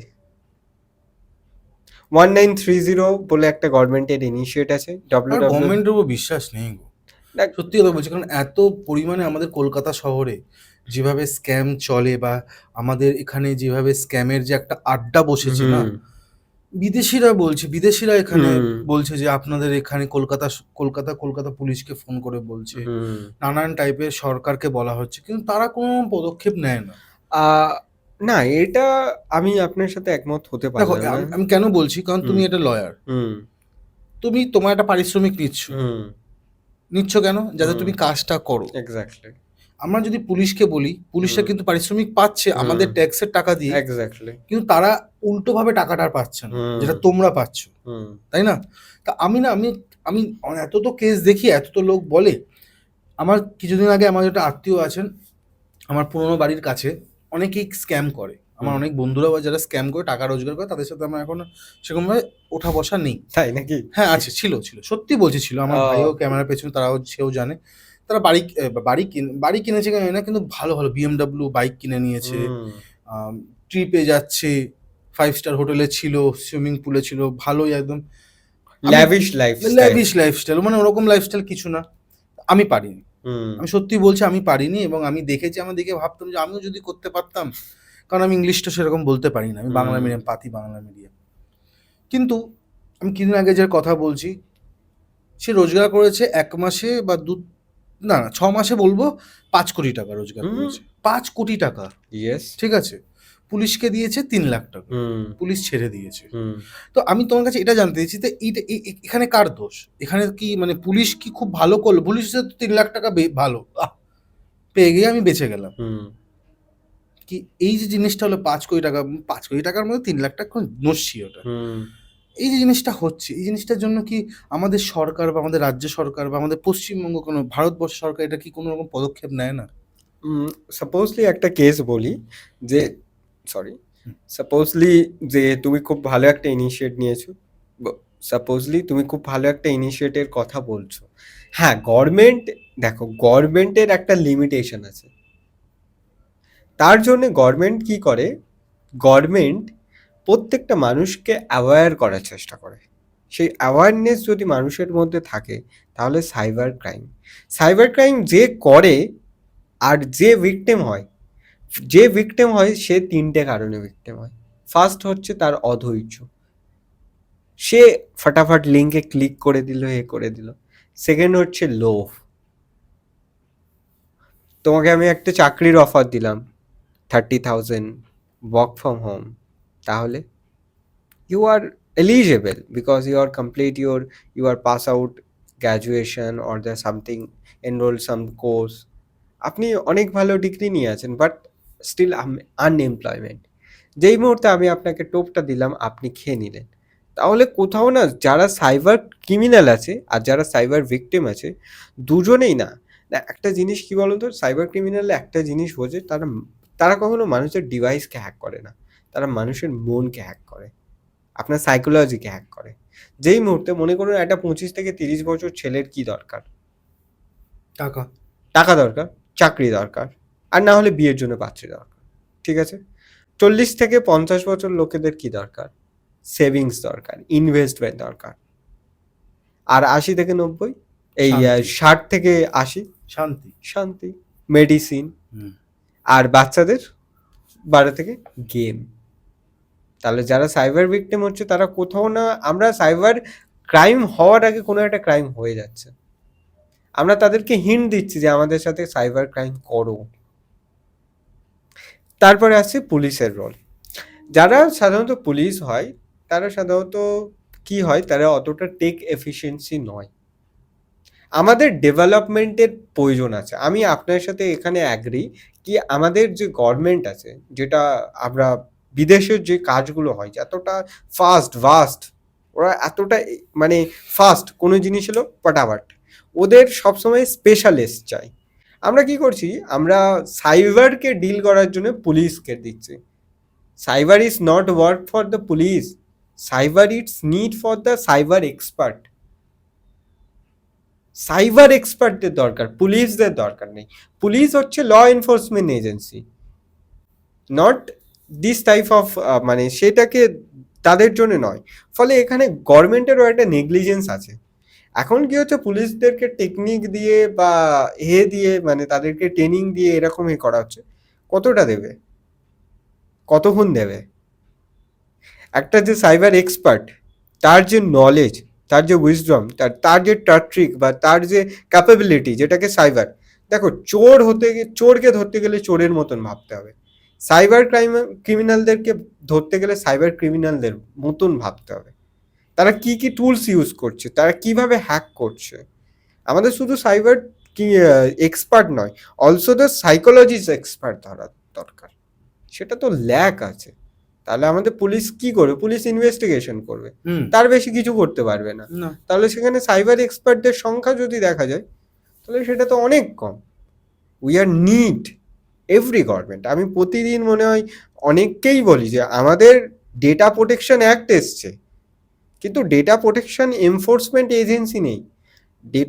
DPDP act, digital personal data act 2023 এসছে, কিন্তু সেটাকে যদি আমরা পার্সোনালভাবে আমাদের ডেটা যেটা আছে সেটাকে যদি কেউ উইচ করে, তাহলে তার জন্য আমাদের রেমেডি আছে, কিন্তু সেই রেমেডিটা আসবে কি করে সেটাই তো জানে না।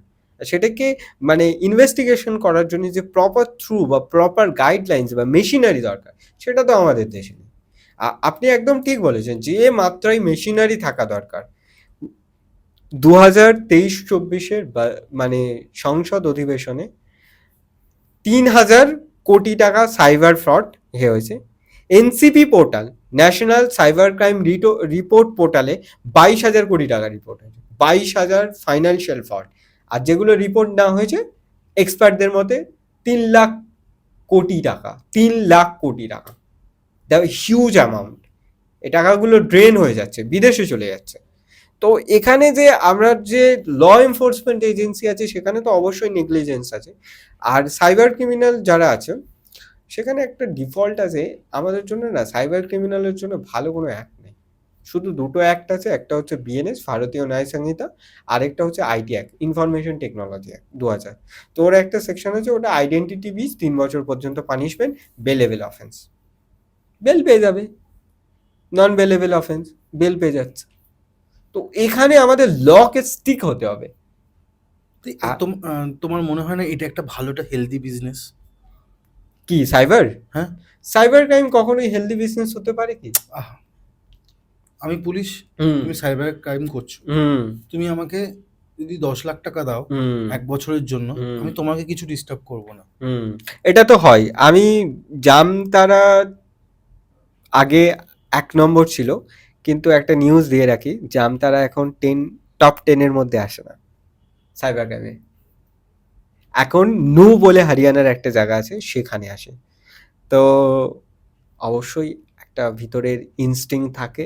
শুধু যে পুলিশ নয়, পলিটিক্যালি ভাবে তারা অনেক সাপোর্ট পায়। তো এই যে যারা ক্রিমিনাল থাকে, তাদের পিছনে মাস্টার মাইন্ড থাকবে এবং তাদের একটা ব্যাকডোর থাকে। উইদাউট ব্যাকডোরে কেউ তো এত বড় রিস্ক নেবে না। তোমার মনে হয় থাউজেন্ডস না অফ আজকে এটা যে এটা দিনের পর দিন বাড়ছে যেটা, হ্যাঁ, যার ফলে কি হবে, বিদেশিরা আমাদের এখানে কোনো রকম কোনো কাজ করতে বা কোনো রকম সফটওয়্যার ডেভেলপমেন্ট কোনো কাজ করতে তারা আর আসবে না। না এটা শুধু আমাদের দেশের প্রবলেম নয়, আমেরিকা লাখস অফ করোড়, ওদের বিলিয়ন্স অফ ডলার চলে যায়। তো ইউএস এর একটা ব্যাংক থেকে একদিনে প্রায় 1200 কোটি টাকা, পাউন্ড, 1200 কোটি পাউন্ড, ইউটস কনভার্ট করো ইন্ডিয়াতে, কোথায় 1200 কোটি পাউন্ড। কোথায় হয়েছে এটা? ইংল্যান্ড, ইউকেতে? ইউকে। এটা প্রত্যেকটা দেশের সমস্যা, ইউকে থেকে তুলে প্রত্যেকটা নিচ্ছে, দেশের ব্যাংক সমস্যা, থেকে তুলে নিচ্ছে, ব্যাংক থেকে তুলে নিচ্ছে স্ক্যামাররা। স্ক্যামাররা।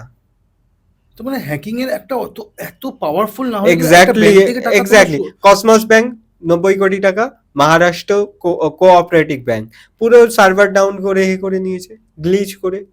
তো শুধুমাত্র এরা যে ইন্ডিয়ান তা নয়, বিদেশি ম্যালওয়্যার অ্যাটাক হয় সবসময়, সাইবার অ্যাটাক হয়। তো হচ্ছে, সাইবার অ্যাটাক হবে, এটাই নিয়ম, সাইবার ওয়ার চালুই হয়ে গেছে। তো প্রতি মুহূর্তে সাইবার অ্যাটাক হচ্ছে, সাইবার গ্লিচ হচ্ছে, এবং হতেই থাকবে এটা। এবং তার জন্য আমাদের ডিফেন্স, এবং আমরা অনেক ভালো একটা মোটামুটি সাইবার সিকিউরিটিতে আছি ইন্ডিয়াতে। হ্যাঁ সাইবার সিকিউরিটিতে যদি বলা যায় যে সব আমরা থেকে, নাকি ভালো আছি। হ্যাঁ আমরা অনেক ভালো আছি। আমাদের সাইবার সিকিউরিটি এজেন্সি অনেক স্ট্রং, কারণ হয়তো আমাদের ইন্টারনাল হয়তো সাইবার সিকিউরিটি ফাইন্যান্সিয়াল ফ্রড হচ্ছে, কিন্তু অন্যদিকে যে অ্যাটাকগুলো আছে, সাইবার অ্যাটাকগুলো আছে, যেটা সাধারণত সব থেকে বেশি আমাদের উপর পাকিস্তান, চায়না এরা সব থেকে বেশি করে, কন্টিনিউয়াসলি করে। তো সেখান থেকে আমাদের সিস্টেম অনেক আপগ্রেড হয়েছে, তো সেখান থেকে আমরা অনেক ভালোই আছি। তোমার মনে হয় না চাইনিজ যে অ্যাপগুলো ছিল, ব্র্যান্ডগুলো ছিল, আমাদের এখানে বন্ধ হয়ে কোনো লাভ হয়েছে? অবশ্যই লাভ হয়েছে, ইটস ডেফিনেটলি লাভ হয়েছে 100%। ইনিশিয়েটলি এটা আরো অনেক আগে করা দরকার ছিল।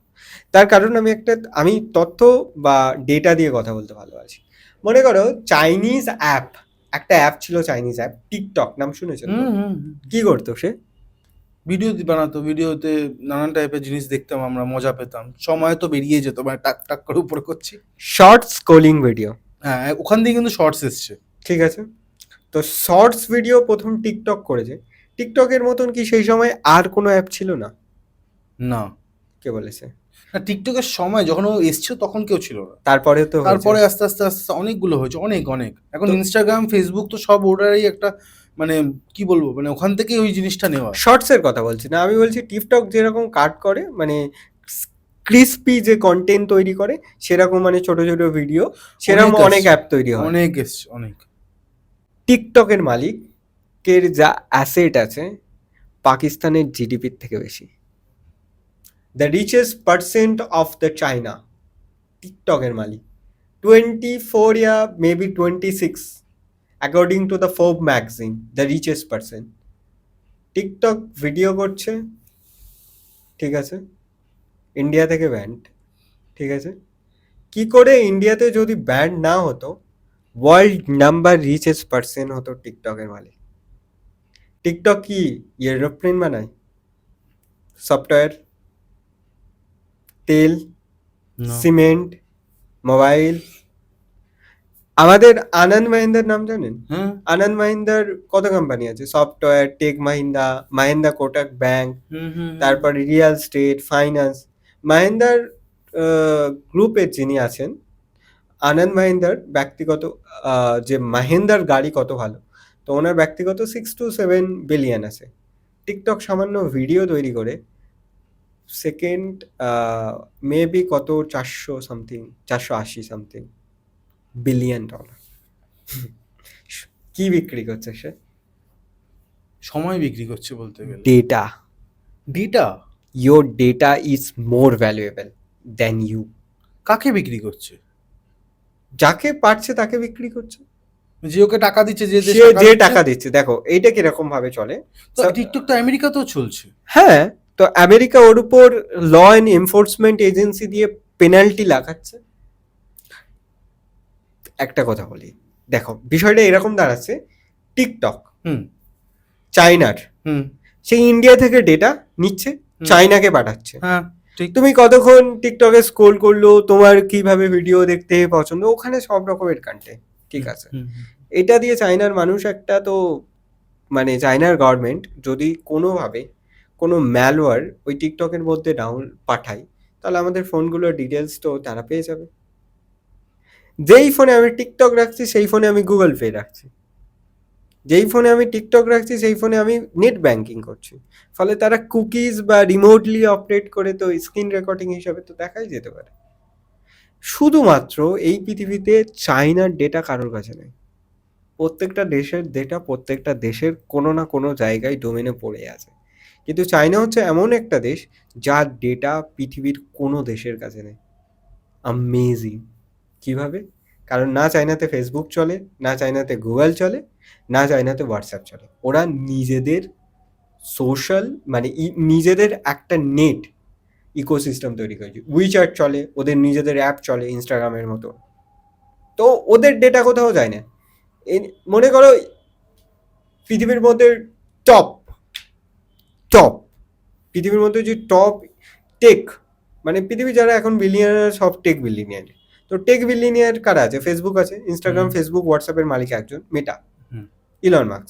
গুগল আছে, মাইক্রোসফট আছে, না, না, মার্ক জুকারবার্গ। Mark Zuckerberg.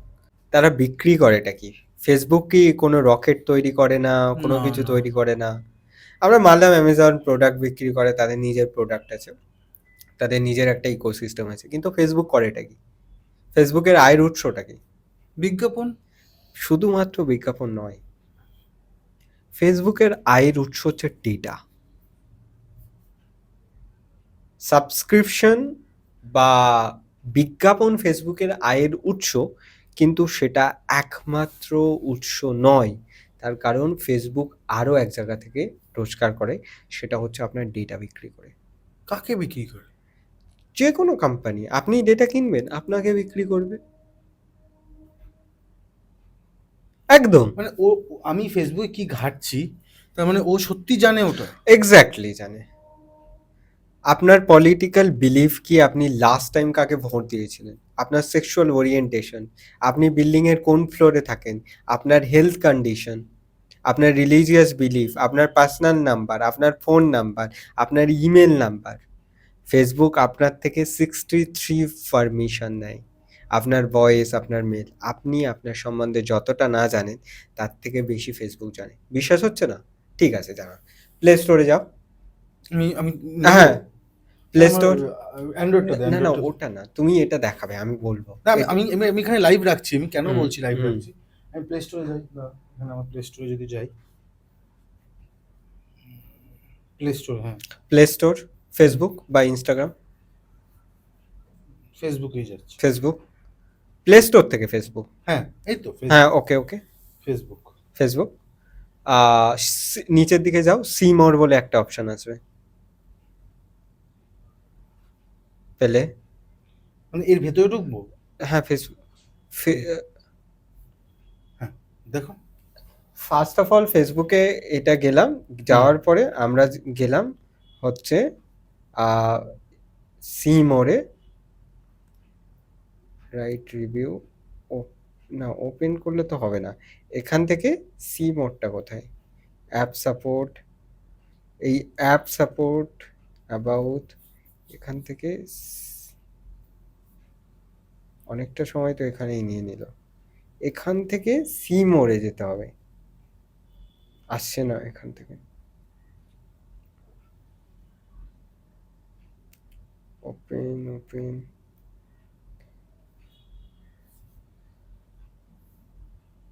এটা পরে আমরা অ্যাড করে দেব। এখান থেকে যাবে, সি মোর যাবেন, গিয়ে ওখানে দেখবেন আপনার যত ডিটেলস ফেসবুক নিচ্ছে ওটা বোঝা যায়। শুধু ফেসবুকের ক্ষেত্রে নয়, আপনি যে কোনো অ্যাপের ক্ষেত্রে ওখানে যাবেন, সি মোরে ক্লিক করবেন, আপনি কি কি পারমিশন ফেসবুক, ইনস্টাগ্রাম, হোয়াটসঅ্যাপকে দিয়ে রেখেছেন সেটা দেখা যাবে। আপনি মনে করছেন যে আপনার ডেটা বাইরে যাচ্ছে না, কিন্তু আপনার পুরো সব কিছু বাইরেই আছে। মানুষকে সতর্ক হওয়া দরকার আজকে।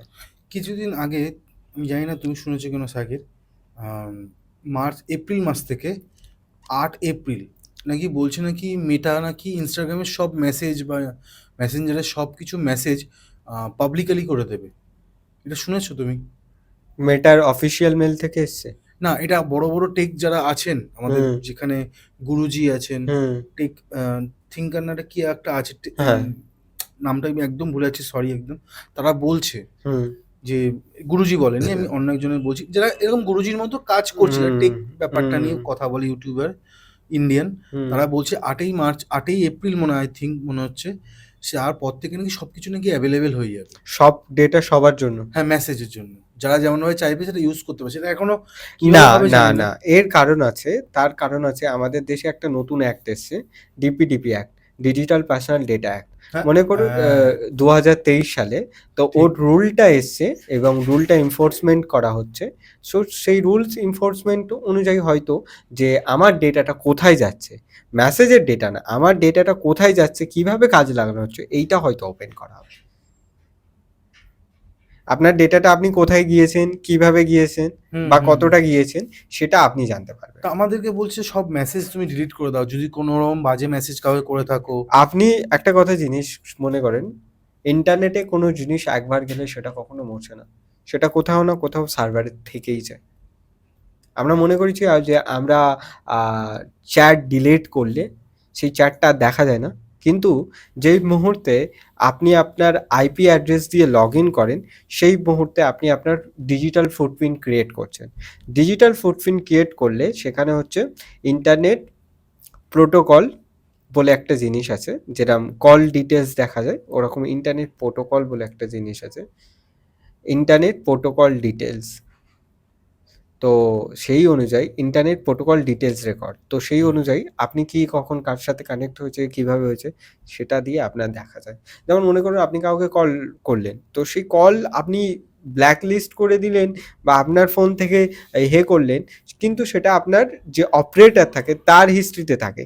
সেইভাবে আপনি যখন ইন্টারনেট প্রোভাইডারে করছেন, আপনার সেই আইপি দিয়ে সেখান থেকে তো তোলাই যেতেই পারে। ইন্টারনেটে যদি কোনো কিছু যায় তাহলে সেটা কখনো ডিলিট হয় না, এটা আমাদের ভুল ধারণা। তোমার কি মনে হয় আমাদের এই ফেসবুক, ইউটিউব বা যা যা সোশ্যাল মিডিয়াতে আছে তারা আমাদের দেখে আমাদের, এক্স্যাক্টলি দেখে। তাই জন্য কি বড় বড় যারা টেক যারা তৈরি করেছেন বা বড় বড় যারা হস্তি বলতে গেলে আজকে আমাদের পৃথিবীতে, তারা নিজের ফোন বা ল্যাপটপের ক্যামেরা এগুলো সব কটাকে টেপ মেরে রাখে। এটার কারণটা কি এটা? তুমি তো, আমি ওটাই বললাম যে ফেসবুকের ওখানে সিমোরে যাও, যে ক্যামেরার অ্যাক্সেস, সবের অ্যাক্সেস। তো অল দ্য টাইম তুমি যদি এখন ইরানের যুদ্ধ হচ্ছে, এই ইরান আর ইসরায়েলের যুদ্ধ হচ্ছে, ইসরায়েলের প্রেসিডেন্ট তো প্রাইম মিনিস্টার নেতানিয়াহুর, ওনার ফোন দেখবেন বা যে কোনো তাদের সবসময় ল্যাপটপ বা মার্ক জুকারবার্গের একটা আছে। তো অ্যাটলিস্ট ওরা জানে যে আমরা কি জিনিস ক্রিয়েট করেছি। এনি টাইম আপনার উপর সার্ভিলেন্স করা হচ্ছে। আমরা কেউ মনে করছি যে আমরা এটা করে বেঁচে যাব, আজকের দিনে আমরা সবাই সাইবার স্পেসে এসেছি। দুটো জিনিস আছে, পৃথিবীর সবাই জানে যে আমরা সুরক্ষিত। দুটো থট আছে। একটা থট হচ্ছে যে আপনি আমি মনে করছি যে আমরা কখনো হ্যাক হতে পারবো না, আমরা সোশ্যাল মিডিয়াতে নেই, আমরা এই নেই। আর দ্বিতীয়টা হচ্ছে আমরা সবাই হ্যাক হয়ে গেছে। সবাই হ্যাক হয়ে গেছে, আপনি আমি সবাই। আমাদের সব ডিটেলস কোথাও না কোথাও পড়ে আছে কোনো সার্ভারে। কোনো একদিন আসবে, আপনার দরজা কড়া নাড়বে এবং বলবে আপনার সাথে সাইবার ক্রাইম হয়েছে। তার জন্য তৈরি থাকুন। তাহলে এখান থেকে বাঁচতে পারবো না? কে বলেছে বাঁচতে পারবেন না? একটা জিনিস আমাকে বুঝতে হবে যে সাইবার ক্রাইমের ক্ষেত্রে মোস্ট ইম্পর্টেন্ট আমার ফোনের সেটিংস নয়, আমার ডেটা নয়, আমার অ্যাওয়ারনেস। যে ডেটা বাইরে থাকতে পারে সেটা কোনো সমস্যা নয়, কিন্তু কেউ যদি আপনাকে এসে বলে ঠিক আছে স্যার আমি ভেরিফাই করছি, করে আপনাকে বলছি, জাস্ট এটা।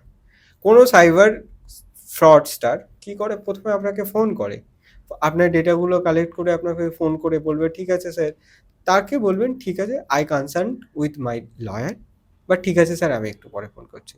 কখনো পুলিশ বা কোনো এনফোর্সমেন্ট এজেন্সি, সেটা সিবিআই হতে পারে, ইডি হতে পারে, বা পুলিশ হতে পারে, ল এনফোর্সমেন্ট এজেন্সি, তারা কখনো কাউকে কল করে না। একটা সিম্পল এক্সাম্পল বলছি, আপনি থানায় গেলে আপনাকে বসিয়ে রাখে, আপনার সাথে কথা বলে না, আর তাদের মানে দায়ী পড়েছে তারা আপনাকে ফোন করছে।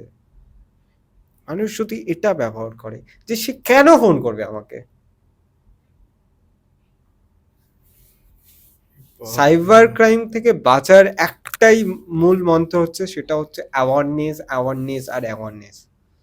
যত বেশি এরকম পডকাস্ট মানুষ দেখবে, আপনার পডকাস্টটা হয়তো আমি উইশ করি যে বাংলার অনেক মানুষকে সাইবার ক্রাইম থেকে রক্ষা করবে।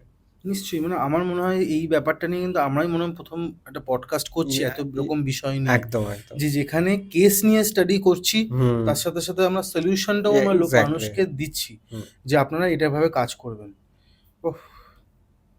এই জন্য কি আমরা যখনই দেখি ফেসবুকে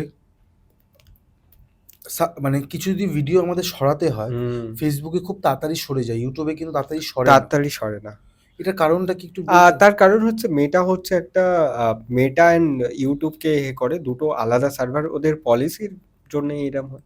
আর যেটা হচ্ছে ইউটিউব হচ্ছে only for the particularly video purpose, কিন্তু ফেসবুকে আরও অনেক পারপাস আছে, অ্যাডভার্টাইজমেন্ট, শেয়ারিং, লাইকিং, এখানেও করা যায়, লাইক শেয়ার কমেন্ট করা যায়, সেটা কিন্তু না। কিন্তু অনলি ফর দ্য ভিডিও, মানে আমরা ইউটিউবকে দেখি কেন, দেখার জন্য দেখি, কিন্তু ফেসবুককে আমরা প্রমোশন করার জন্য, আমাদেরকে কারো সার্ভিস দেওয়ার জন্য, বা আমাকে কন্ট্যাক্ট করার জন্য। তো দুটোর নিশ আলাদা হয়ে যাচ্ছে, তাই জন্য শুধু এটা ভিডিওর পারপাসে করা হয় ইউটিউবটা, তাই এটা সরাতে একটু লাগে, কারণ ওদের অ্যালগোরিদম বলতে পারো বা পলিসি ওরকম মেকিং করা আছে। আর একটা জিনিস আমি জানতে চাইবো যে এখানে থেকেও একটা অন্য একটা সাবজেক্ট যেটা আমরা মানে এখানে যে এই যে কাজগুলো হয় এর থেকেও বলে নাকি যে যদি আমরা যেটা জলের মধ্যে বরফ দেখি, উপরে যে মানে কি 3% থাকলে নিচে 7% থাকে। হুম, ওই 7%টা হচ্ছে নাকি বলা হয় ডার্ক ওয়েব, হুম, যদি আমাদের নেটের জগতে দেখা হয়। আর সত্যি কি ডার্ক ওয়েব হয়, বা সত্যি কি সেখানে সব রকমের তাস্কারি যেগুলো বলা হয়, মানে গুলি হুম। বন্দুক থেকে মেয়ে-টেয়ে সব রকম সবকিছু পাওয়া যায়?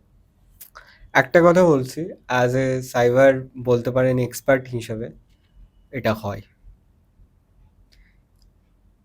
বাট এটা কোনো সাধারণ ব্রাউজার দিয়ে ওপেন করা যায় না। ডার্ক ওয়েবটা হচ্ছে ইন্টারনেটের কালো দুনিয়া, ইন্টারনেটের আন্ডারগ্রাউন্ড, যেখানে যেতে গেলে আমাদেরকে কিছু টর নামক TOR, দ্য অনিয়ন রাউটার, এটা ইউজ করতে হয়। তো ফার্স্ট অফ অল ইন্টারনেটকে তিনভাবে ভাগ করা যায়। ফার্স্ট গুগল বলতে পারো, ফেসবুক বলতে পারো, যেখানে একটা আমরা লিঙ্কে ক্লিক করে সেখানে ঢুকে যাই। এটাকেই বলা হয় সারফেস ওয়েব। সারফেস ওয়েব ইন্টারনেটের মাত্র 3% এটা হচ্ছে সারফেস ওয়েব, 3 থেকে 4%। তারপরে এসছি deep web.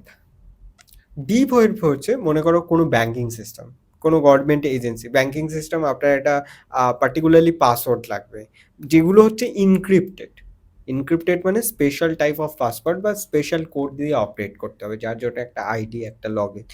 University server, banking server, বা আর্মি সার্ভার, বা যে কোনো সার্ভার যেখানে একটা পার্টিকুলারলি ইউজার নেম পায়, আপনার ব্যাংক, আপনার জিমেল, আপনার জিমেলের ফটো, আপনার ড্রাইভ এর অ্যাক্সেস, এগুলোকে বলা হয় সার্ভ ডিপ ওয়েব।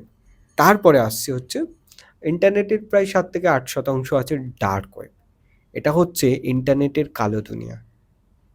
এখানে যারা থাকে তারা হচ্ছে এই সমাজের সব থেকে জঘন্যতম মানুষ যারা আছে, যারা নিজেদের যে ফ্যান্টাসি আছে সেই ফ্যান্টাসিকে পূরণ করার জন্য এটা করেছে। ডার্ক ওয়েবটা অ্যাকচুয়ালি কী করো, যে পৃথিবীর সব ভালো জিনিস যেমন আমেরিকার দান, এটাও আমেরিকার দান, ডার্ক ওয়েবটা। তো ডার্ক ওয়েব কি হলো, যে আমেরিকার একটা প্রজেক্ট ছিল, নেভাল প্রজেক্ট, মানে ওদের নেভির জন্য একটা প্রজেক্ট হয়েছিল। তো আমেরিকা আর রাশিয়ার যুদ্ধ হতে থাকে, সাধারণত আমেরিকা আর রাশিয়ান। তো কোল্ড ওয়ার বলতে গেলে। Cold war, exactly cold war চলছে। তো ওদের আমেরিকার সব এজেন্টগুলো যারা রাশিয়াতে স্পাই করছিল তাদেরকে মেরে ফেলা হয়। তো সেই সময় আমেরিকা কি করলো, এমন একটা সিক্রেট নেটওয়ার্ক সিস্টেম দরকার যেটা কোনো সার্ভারে হয় না। তো তার জন্য তারা কি করলো, টর একটা প্রজেক্ট তৈরি হলো, দ্য অনিয়ন রাউটার। যেরকম পেঁয়াজের খোলা হয় না, অনিয়ন, ওরকম খোলার উপর ইনক্রিপ্টেড থাকে, ফলে একটা খোলার ভিতরে আরেকটা খোলা, একটা খোলার ভিতরে আরেকটা। তো এগুলোকে বলে নোট। মনে করো আমার 3টে সার্ভার, আমি ইন্ডিয়া থেকে টর ব্রাউজার অন করলাম ভিপিএন করে। তো সেটা কি করলাম, সেটা গেল সুইজারল্যান্ড বা XYZ, তারপরে সেটা গেল ইউকে, সেখান থেকে গেল ইউএসএ, তারপরে সেখান থেকে তো আমার যে এই সুইজারল্যান্ড গেল প্রথম নোটটা, এটা মুছে যাবে ডাইরেক্ট এসে গেল। ফলে এখানে না ট্র্যাক করাটা হয়ে যায়। ফলে ওরা তৈরি করলো এইভাবে। তো ওরা একটা জিনিস দেখলো, এটা আমার নিজস্ব ওপিনিয়ন, যে এটাকে তারপর নাকি কোনোভাবে এই সিক্রেটটা পাবলিকালি এসে যায়। কোনো কিছু যদি কেউ সিক্রেট রাখতে চায় তাহলে সেটা কি পাবলিকালি আসে? বিশেষ করে ইউএস এর মতন একটা গভর্নমেন্ট এজেন্সি আসে কি? কারণ এই জিনিসটা ঠিক আমি ধরতে পারলাম না, একটু ধরতে বলুন। পারলেন না তো? ঠিক আছে বলছি। মনে করলো আমি একটা প্রজেক্ট করলাম আর সেটা শুধুমাত্র আমাদের সিক্রেট এজেন্সি ব্যবহার করবে। হুম। তো ঠিক আছে, একদিন হঠাৎ করে সেটা পাবলিক চলে আসলো। সম্ভব কি করে? সম্ভব কি করে? সেটা তো পাবলিকে আনা হয়েছে, যে সেখানে যত ক্রিমিনাল অ্যাক্টিভিটি করবে, আরও মানুষ অ্যাক্টিভিটি করবে, সবার পরিচয় গোপন, আর সেই গোপন পরিচয়ের মধ্যে আমাদের স্পাইরাও থাকবে। তাহলে যে এত লোক থাকবে সেটা রাশিয়া বুঝতে পারবে না, বা অন্য দেশ বুঝতে পারবে না, যে কোনটা আমাদের স্পাই, কোনটা ক্রিমিনাল, আর কোনটা এই জন্য এটা করা হয়? এই জন্য তো এটা এখনো এক্সিস্টেন্টে আছে। আর ভেতরে স্পাইরা আছে? অ্যাকচুয়ালি তো স্পাইদের জন্য এটা করা হয়েছিল, তারপরে এটা ওপেন মার্কেট বলা হয়, ওপেন সোর্স হয়ে গেছে। তারপরে ওপেন সোর্সে সব লোকেরা এসছে না, সব লোকদেরকে আনা হয়েছে, যাতে করে যে আমাদের স্পাইরা যদি পার্টিকুলারলি যদি মনে করো যে কেউ জানতে পারে যে সিক্রেট এজেন্সিতে এতজন আছে, তারা এটা ইউজ করে। আমিও তো তাদের সাথে অ্যাজ এ অন্য একটা কান্ট্রির হিসাবে তাদের সাথে করে ডিল করে ও বুঝতে পারো এই ব্যাপার আছে। কিন্তু এটা যখন ওপেন সোর্স হয়ে যাবে তখন যে আমেরিকার জন্য সে স্পাই করছে বা অন্য দেশের জন্য স্পাই করছে, তাহলে সেটা তো বোঝা যাবে না। তাহলে যে এত বড়, এবার এক্স্যাক্টলি আরেকটা কি কনসেপ্ট আছে। সব twist! মানে এতটা নিয়ে ভেবে এটা কাজটা করা হয়েছিল। আরেকটা থিওরিতে আসি। এবার মনে করো যে হয়ে গেল, ইলিগাল জিনিস বিক্রি হচ্ছে, সেটা কেনার জন্য তো কিছু দরকার। টাকা দরকার। কিসে পে করবে? হ্যাঁ, বিটকয়েন। 2008-এ 2007-8-এর দিকে একটা পেপার, হিগোশি নাতামোতো, কিন্তু সেটা তো অনেকে বলে কে ওই ব্যক্তি সে তো জানে না যে এবার আমরা পেমেন্টটা করব কি করে। তার জন্য তো কোনো একটা কারেন্সি দরকার, আর যখন কোনো কারেন্সি ইউজ করব তো সেটা তো রেগুলেট হবে। হুম। এমন একটা কারেন্সি দরকার যেটা ডিসেন্ট্রালাইজ, বা যেটাকে কেউ রেগুলেট করবে না।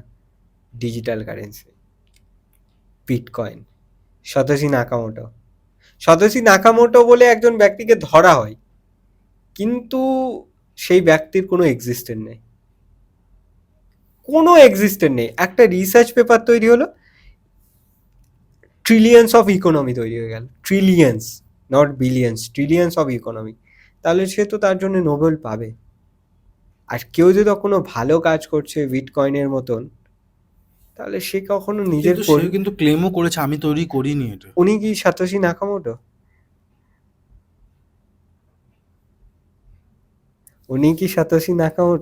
তাই তো লেখা আছে আমি যখন না সার্চ না করছি। না, তুমি যদি সাতোশি নাকামোটোর যদি ছবি দেখো, ওখানে ওনার একটা স্ট্যাচু আছে।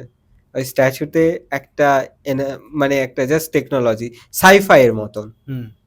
কিন্তু সাতোশি নাকামোটো বলে তো কেউ আছে কি আদৌ? না, ওই নামটাও ফেক।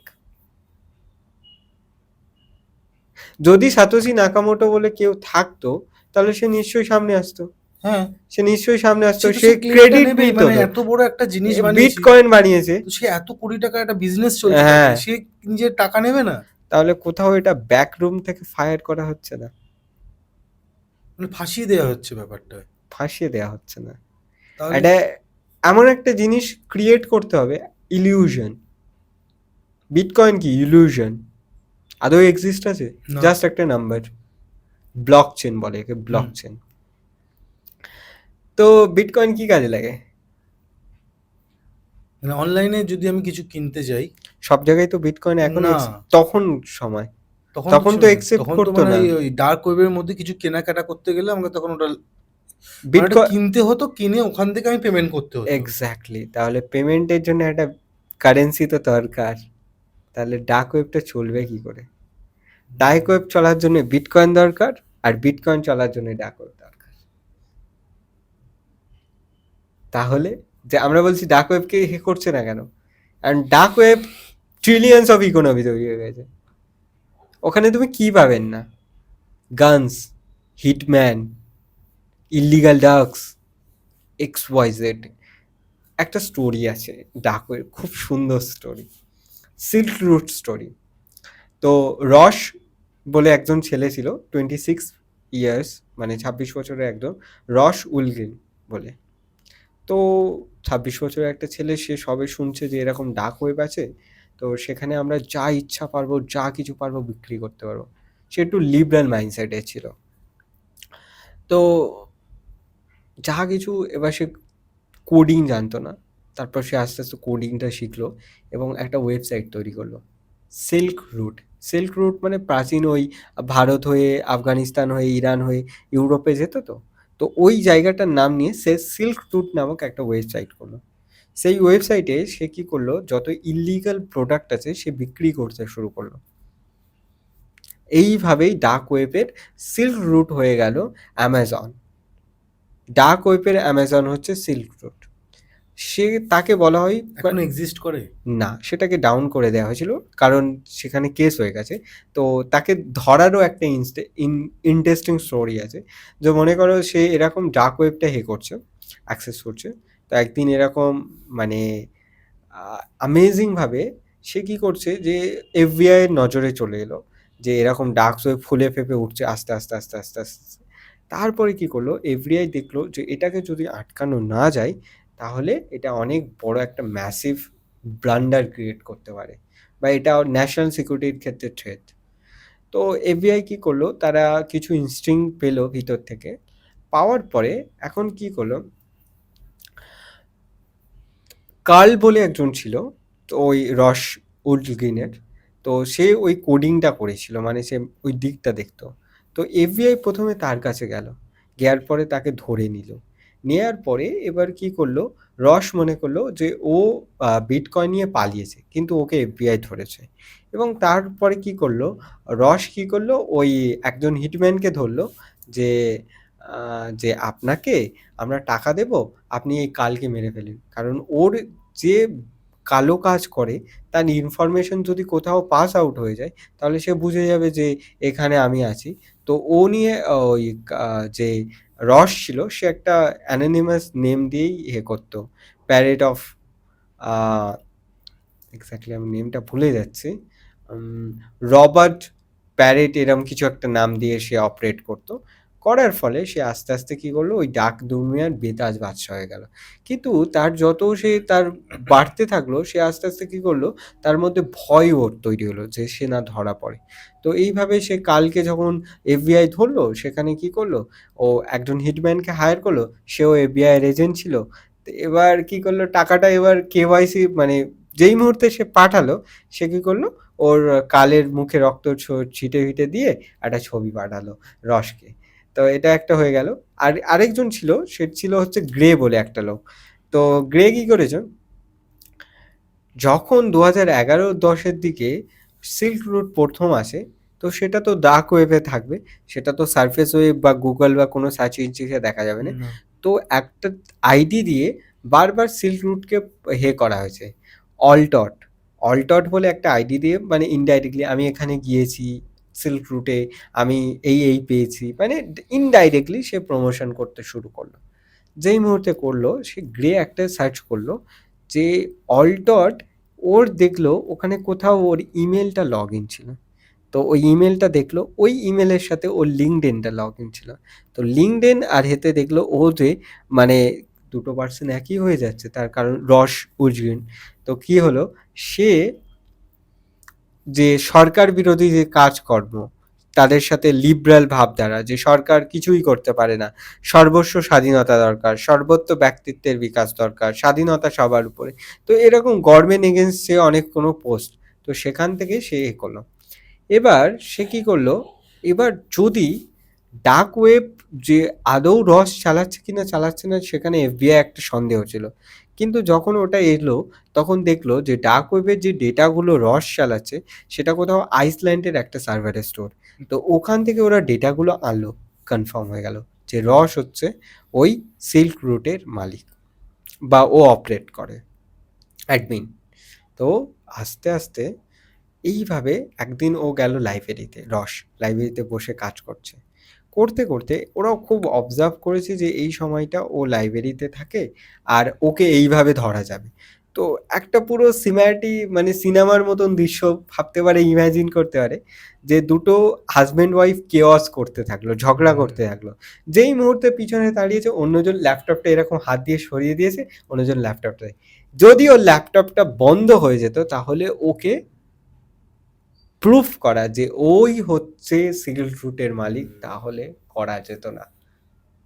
ওর ল্যাপটপটা একবার তো খোলা ছিল, তাই জন্য ওকে প্রমাণ করা গিয়েছিল যে রস উইলগিন হচ্ছেন অ্যাকচুয়ালি সিল্ক রুটকে অপারেট করে। তো ডার্ক ওয়েবে যারা গিয়েছে না, তারা মানে শুধুমাত্র ডার্ক ওয়েবে খারাপ লোক আছে তা নয়, পুলিশও অনেক সময় মনিটরি করে, অনেক সাইবার সিকিউরিটি এক্সপার্ট করে, কারণ তারা দেখে যে কী রকমের ইলিগাল অ্যাক্টিভিটিস হচ্ছে। 2018 সালে একটা ডেটা এসেছিল, 2017-18 সালে ডার্ক ওয়েবে 84 কোটি লোকের আধারের ডিটেলস ছিল। 84 কোটি আধারের ডিটেলস ছিল।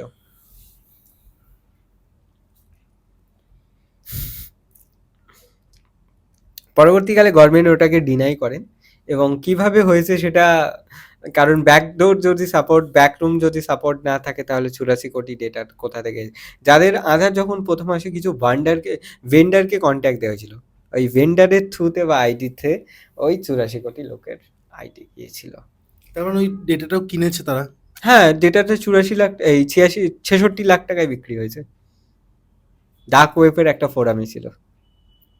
সেটা কি তারপর মুছে দেওয়া গেছে? না, তারপরে আরো প্রিকশন বা ইনস্ক্রিপ্টেড করা হয়েছিল। আমরা কিছুদিন আগে দেখতে পেয়েছি যে দিল্লিতে বা আরও আশেপাশে অনেক রাজ্যেতে মেয়েরা গায়েব হয়ে যাচ্ছে বা মেয়েদেরকে কোনো না কোনোভাবে কিডন্যাপ হচ্ছে, এটা একটা ফাইল হয়। ওটার সাথে কি এই ডার্ক ওয়েবের কোনো যুক্ত আছে তারা? পৃথিবীর মধ্যে যেখানে যত ইল্লিগাল অ্যাক্টিভিটিস হয়, dark web directly and indirectly collected. Dark ওয়েবে একটা রুম হয়, রেড রুম বলে। হুম। তো আমি ইউটিউবের গাইডলাইনকে মেনে জাস্ট সিম্পলি বলছি, রেড রুম হচ্ছে মানব জীবনের বা মানব সমাজের যে হিংস্রতম, যে মানুষ কত হিংস্র হতে পারে সেটার একটা নিদর্শন। অনেকেই কনস্পিরেসি আছে কি রেড রুম বলে কিছু আছে কি কিছু নেই, এরকম একটা কনস্পিরেসি আছে, বাট আমার মতে রেড রুম আছে। রেড রুমে কি করা হয়, কোনো একজন মানুষকে নিয়ে যাওয়া হয়, তাকে অত্যাধিক টর্চার করা হয়।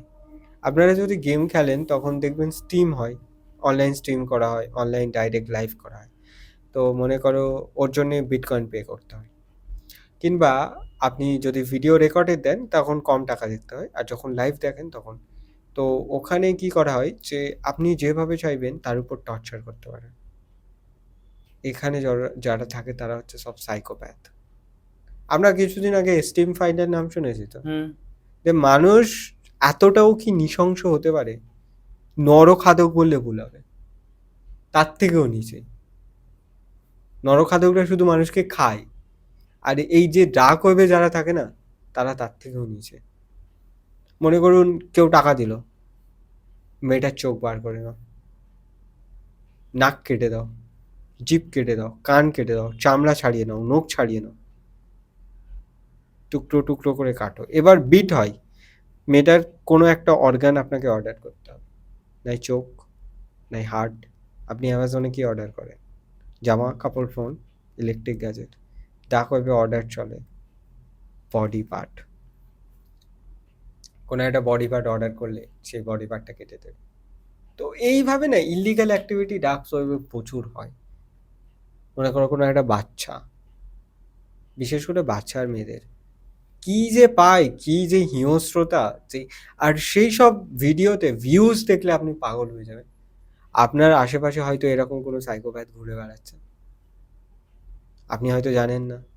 তাদের জন্য তো আইডেন্টিফাইড করার জন্য সাইবার এক্সপার্টরাও ডার্ক ওয়েবে থাকে।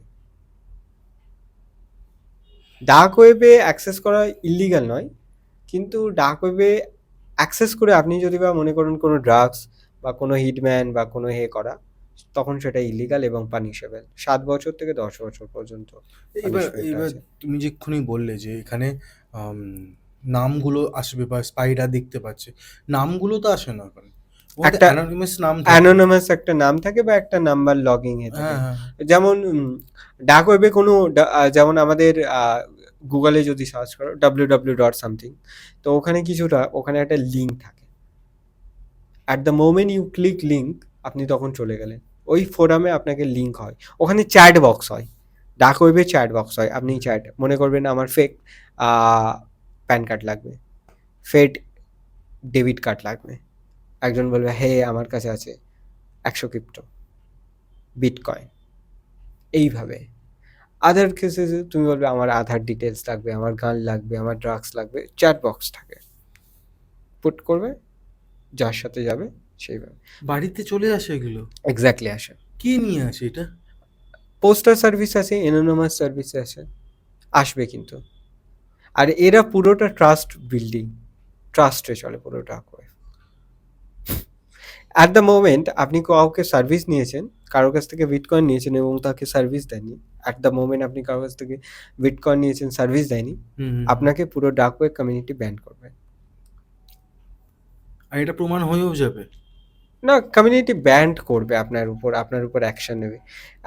একটা আমি আমার সিনিয়র অনেক বড় সাইবার সিকিউরিটি এক্সপার্ট, ওনার একটা কেস ছিল।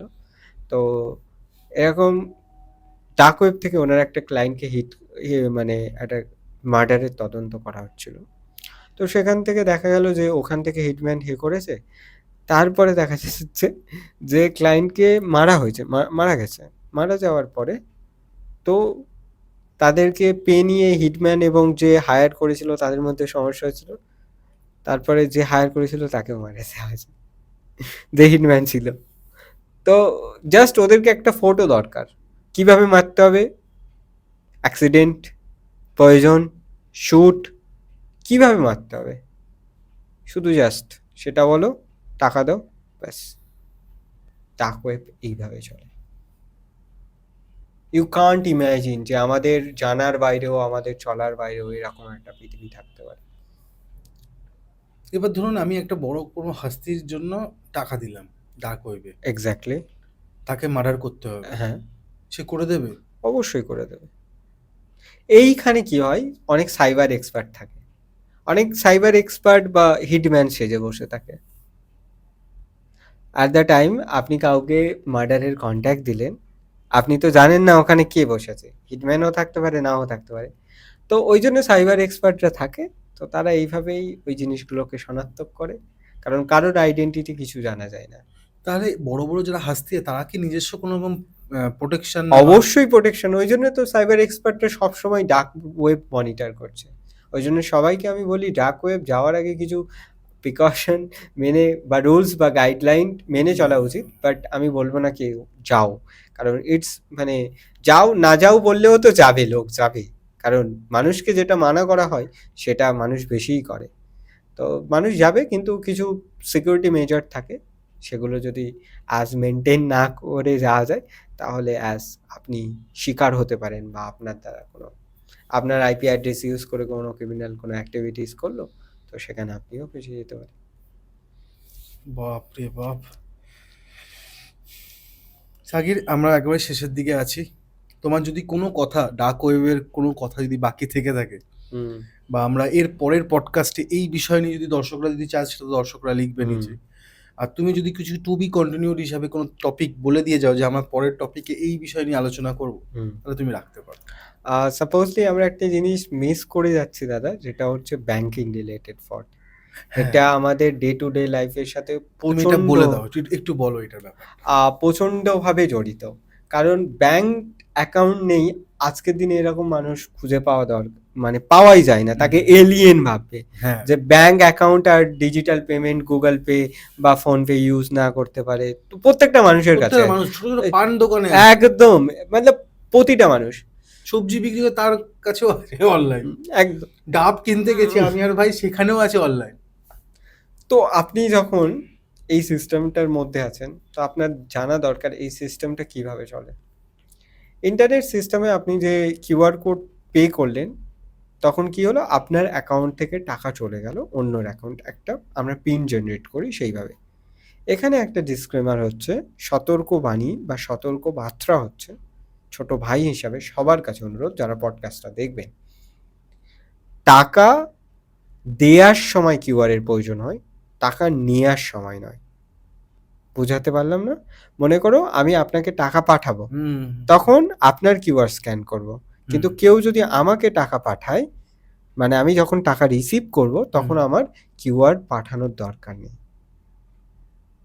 টাকা নেওয়ার সময়, টাকা দেওয়ার সময় কিউআর এর প্রয়োজন হয়, টাকা নেওয়ার সময় নয়। ঠিক আছে? দ্বিতীয়ত যেটা হচ্ছে, মনে করুন আপনার ফোনে একদিন ফোন আসলো যে আপনার অ্যাকাউন্ট হ্যাক হয়ে গেছে, আপনার অ্যাকাউন্ট থেকে টাকা চলে গেছে, আপনার ফোনে মেসেজ এসছে। তখন কি করবেন? তখন দুটো জিনিস করতে পারেন। একটা হচ্ছে 1930-তে কল করুন। এটা হচ্ছে সেন্ট্রাল গভর্নমেন্টের হোম মিনিস্ট্রি থেকে এটা পরিচালন করা হয়, যে মনে করো যদি কারোর অ্যাকাউন্ট থেকে ফাইন্যান্সিয়াল ফ্রড হয়, তাহলে সে 1930-তে কল করবে। কল করলে কি হয়, যে ওই টাকাটা যতগুলো অ্যাকাউন্টে গিয়েছে সবগুলো অ্যাকাউন্টে লিন বা অ্যাকাউন্টটা ফ্রিজ করে দেওয়া হয়। তো ওই টাকাটা রিকভারি করার খুব সহজ হয়ে যায়। মনে করুন এ ব্যক্তির একজন টাকা গেল BCDEF এর অ্যাকাউন্টে। আপনি যেই মুহূর্তে 1930-এ কল করবেন, কল করার পরে আপনার ওই টাকাটা চলে গেল ওই কটা ব্যক্তির, ওই কটা ব্যক্তির অ্যাকাউন্ট হোল্ড করে দেওয়া হলো।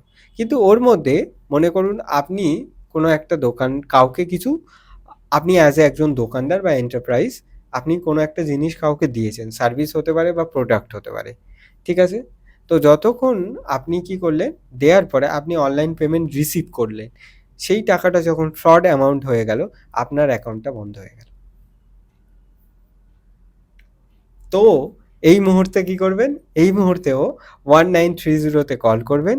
আর যদি কোনো রকম হেল্প এর প্রয়োজন হয় তাহলে আমি দাদাকে বলবো আমার সাথে যোগাযোগ করতে পারে। নিশ্চয়ই, নিশ্চয়ই। তো এবার কি হলো যে ওই 4 জনের অ্যাকাউন্টে টাকাটা গেল। হুম। কিন্তু 4 জনের মধ্যে 2 জন জানলো না যে ওই আমার অ্যাকাউন্টে ওরকম fraudulent টাকার জন্য আমার অ্যাকাউন্টটা বন্ধ হয়ে গেল। তারাও সাইবার ভিকটিম হয়ে গেল। তারা জানেই না যে কি জন্য, মনে করুন 3 জন ফ্রড করলো, লাস্ট ব্যক্তি যে ছিল তার 3 জন কিছু একটা লাস্ট জন যে ছিল 3 নম্বর সে কিছু একটা কিনলো এবং তাকে পে করলো, তার অ্যাকাউন্টে চলে গেল। তো ওই টাকাটা যত অ্যাকাউন্টে আপনি যত অ্যাকাউন্টে যাবে তত জনের অ্যাকাউন্টটা ওরকম হোল্ড হতে যাবে। তো ওই জন্য সাইবার ক্রাইমকে আমাদের জানা দরকার, কারণ এই ফাইন্যান্সিয়াল ফ্রড। এবার এই মুহূর্তে কি করবেন, আপনি 1930-তে কল করার পরে আপনার যত ডিটেলস অ্যাকাউন্ট নাম্বার চাইবে, ওরা অ্যাকাউন্ট নাম্বার দিয়ে আপনি এ করুন। আরেকটা প্রসেস আছে, www.cybercrime.gov.com এ যাবেন, ১,৫০০ শব্দে আপনার যে কমপ্লেনটা আছে সেটা লিখবেন এবং আপনার একটা আইডি প্রুফ দেবেন। দেওয়ার পরে ওখানে দিলেন, দেওয়ার পরে ওরা কি করবে, আপনার একটা কমপ্লেন জেনারেট করবে। যদি কারোর টাকা চলে যায়, কারোর ফাইন্যান্সিয়াল ফ্রড হয়ে যায়, সে যদি আমাকে as soon as possible phone করে, তাহলে যতটা আমি পারবো, যতটা টাকা অ্যাকাউন্টে থাকবে এই লেয়ারে, ততটা টাকা আমি তাকে রিকভার করে দিতে পারবো। কীভাবে? তার কারণ আমি এখানে বলে দিচ্ছি। তার কারণ হচ্ছে, মনে করুন এরকম আমি www.cybercrime.gov-তে ১,৫০০ শব্দে কি হয়েছে সেটার একটা বৃত্তান্ত হলো। তারপরে ওটাতে একটা অ্যাকনলেজমেন্ট নাম্বার জেনারেট হবে বা একটা কমপ্লেইন নাম্বার। ওই কমপ্লেইন নাম্বারকে আমার এফআইআর নাম্বারে কনভার্ট করব। ওই এফআইআর নাম্বারকে কনভার্ট করার পরে আমি ব্যাংকে প্রপার্টি রিকভারি একটা পিটিশন দেবো। যেই মুহূর্তে আমি ব্যাংকে প্রপার্টি রিকভারি একটা পিটিশন দেবো, ব্যাংক বলছি, কোর্টকে আমি একটা প্রপার্টি রিকভারি নোটিশ এই পিটিশন দেব। কোর্ট কি করবে, পুলিশকে বলবে অ্যাজ এ একজন ইনভেস্টিগেশন অফিসার হায়ার হবে। তারপরে ইনভেস্টি করার পরে কোর্টকে দিল, কোর্ট অর্ডার দিল, তারপরে এনওসি দিল। তারপরে এনওসি দেওয়ার পরে কি হলো, যতগুলো অ্যাকাউন্টে টাকা ছিল সেই টাকাগুলো আবার রিভার্সে যেই অ্যাকাউন্ট থেকে এসেছিল সেই অ্যাকাউন্টে চলে যাবে। এটার কোনো মানে শর্টকাট পদ্ধতি নেই, বাট এটা লিগালি প্রসেস। তো এইভাবে আমরা রিকভারি করি, কিন্তু একটু সময় লাগে, বাট পুরো অ্যামাউন্টটা রিকভারি হয়ে যায়। কিন্তু একটা ডিসক্লেমার, যদি ক্যাশ হয়ে যায় তো সেখানে একটু সমস্যা হয়। তাও কতদিনের মধ্যে এটা ক্র্যাশটা করে? তুমি এটা একটু বলে দাও। ধরুন আজকে যাদের হবে, ধরুন আজকে যারা পডকাস্টটা দেখছে, ১ সপ্তাহ আগে তাদের সাথে হয়েছে। সেটা কি সম্ভব? হ্যাঁ, সম্ভব। যদি অ্যাকাউন্ট থেকে টাকাটা বাদ না হয় তাহলে সম্ভব। আর লাস্ট যে অ্যাকাউন্ট থেকে উঠেছে সেখানেও তো ট্র্যাক করা যাবে যে কোথা থেকে টাকাটা উঠেছে। তো ট্র্যাক করা যাবে। অ্যাট দ্য মোমেন্ট ক্যাশ হয়ে গেলে সেটাকে রিফান্ড করাটা অনেকটা টাফ হয়ে যায়। তার কারণ হচ্ছে এখানে একটা অ্যাকাউন্ট ইউজ করা হয়, মিউল অ্যাকাউন্ট। মিউল অ্যাকাউন্টে কি, মনে করো যে কোনো একটা বিহার বা প্রত্যন্ত গ্রামের একটা লোককে আমি ১,০০০ ২,০০০ টাকা দিলাম, তার অ্যাকাউন্টে এবং আইডি এটিএম কার্ডটা আমি ভাড়া নিলাম। যখন সাইবার ক্রাইমরা কোনো ক্রাইম করে তারা কখনো নিজের অ্যাকাউন্ট ইউজ করে না, করলে তারা ট্র্যাক হয়ে যাবে বা ফেঁসে যাবে। তো তাই জন্য তারা কি করে, এরকম অ্যাকাউন্টগুলো তোলে। তো এরকম তাদের এইগুলো অর্গানাইজ ক্রাইম, মানে অনেকজন মিলে একসাথে, কেউ শুধু অ্যাকাউন্ট তুলছে, কেউ ডেটা জোগাড় করছে, কেউ কল করছে, ফলে তো এটা একটা অর্গানাইজ ক্রাইম হয়ে যায়। তো এই মিউল অ্যাকাউন্ট আপনাদের কাছে বলছি, গ্রাম থেকে যে যেখান থেকে দেখছেন এই পডকাস্টটা, কখনো নিজের আইডি এবং নিজের bank account, Aadhaar number, phone number, email address কাউকে দেবেন না। যদি দেখেন তাহলে আপনার একটা ক্লোন অ্যাকাউন্ট তৈরি হয়ে যেতে পারে, আপনি জানতেও পারবেন না। বিশেষ করে যারা সিম অপারেটর আছে, সিম দেয়, তারা উইদাউট কেওয়াইসিতে আপনার জাস্ট আধার নাম্বারটা দিয়েই আপনার সিম এখন করে দিই। এখন অবশ্যই কিছু প্রিকশন আছে যেগুলো হচ্ছে বলুন না, ফেশিয়াল ভেরিফিকেশন, উইদাউট ফেশিয়াল, কিন্তু আগে ছিল না। কেওয়াইসি, উইদাউট কেওয়াইসি সিমগুলো জেনারেট হচ্ছে। KYC means no your customer. ৬০০ টাকায় এক গুচ্ছা এয়ারসেলের সিম পাওয়া যেত। আমার দাদারা কিনেন তো। হুম। ওর মধ্যে 10 টাকা করে ছিল। তাহলে ওই সিমগুলো উইদাউট কেওয়াইসি তে হতো। তো উইদাউট কেওয়াইসি তে যখন হতো তখন ফ্রড করাটাই কে কোথা থেকে করছে। শুধু আমরা লোকেশন ট্যাগ করতে পারি। একটা লোকেশনের মধ্যে 50,000 লোক আছে। কিভাবে ফাইন্ড আউট করব? কেওয়াইসি হলে।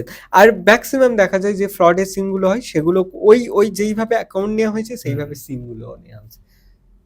ফলে সাইবার ক্রাইম হলে ট্রেস করাটা খুব মুশকিল হয়ে যায়।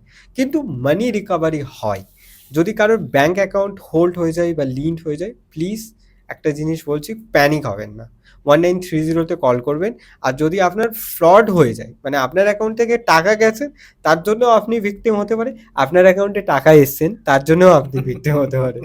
তো দুটো মুহূর্তে প্যানিক হওয়ার কিছু নেই। এখন সুপ্রিম কোর্টের গাইডলাইন্স আছে, আরবিআই এর গাইডলাইন্স আছে যে অবশ্যই টাকা রিফান্ড হয় ব্যাংকে কে, এরকম আরবিআই এর একটা নতুন একটা রেজলিউশন আসছে শীঘ্রই। বাহ বাহ, তো থ্যাংক ইউ। মানে হ্যাঁ, কিছু বলছিলে বলো। না না, আর বলছি যে দেখুন, সাইবার থেকে বাঁচার জন্য সচেতনতা, সুরক্ষা এবং একটা জিনিস আমাদেরকে মাথায় রাখতে হবে যে সাইবার ক্রাইম হবে, আমাদের এটাকে আটকাতে পারবো না, কিন্তু আপনি আপনার বাচ্চাকে, আপনার পরিবারকে বাঁচাতে পারেন একটাই কন্ডিশন, অ্যাওয়ারনেস, অ্যাওয়ারনেস এবং অ্যাওয়ারনেস। তো সাইবার ক্রাইম থেকে বাঁচার জন্য সুস্থ থাকুন, সচেতন থাকুন এবং সুরক্ষিত থাকুন। নমস্কার। Thank you, thank you, thank you Sagir. আর খুব ভালো হয়েছে আজকের পডকাস্ট, অন্য রকম হয়েছে এবং আমার পডকাস্টে প্রথমবার এরকম একটা সিকিউরিটি নিয়ে কথাবার্তা হয়েছে। থ্যাংক ইউ আবারও তোমাকে জানাবো। আর আমি বেশি দীর্ঘায়িত করবো না, যদি কোনো রকম দরকার লেগে থাকে ডিসক্রিপশনে নাম্বার দেওয়া আছে, আপনারা কন্ট্যাক্ট করে নিতে পারেন সাগিরের সাথে। আমি আপনাদের হোস্ট কৌশিক সেন, আজকে আমাদের গেস্ট সাগির লস্কর, আর ক্যামেরার পেছনে অ্যাজ ইউজুয়াল কিংসুক সেন। নমস্কার। নমস্কার স্যার। ভালো থাকবেন। নমস্কার। সবাইকে বলি সুরক্ষিত থাকবেন, সচেতন থাকবেন। Thank you.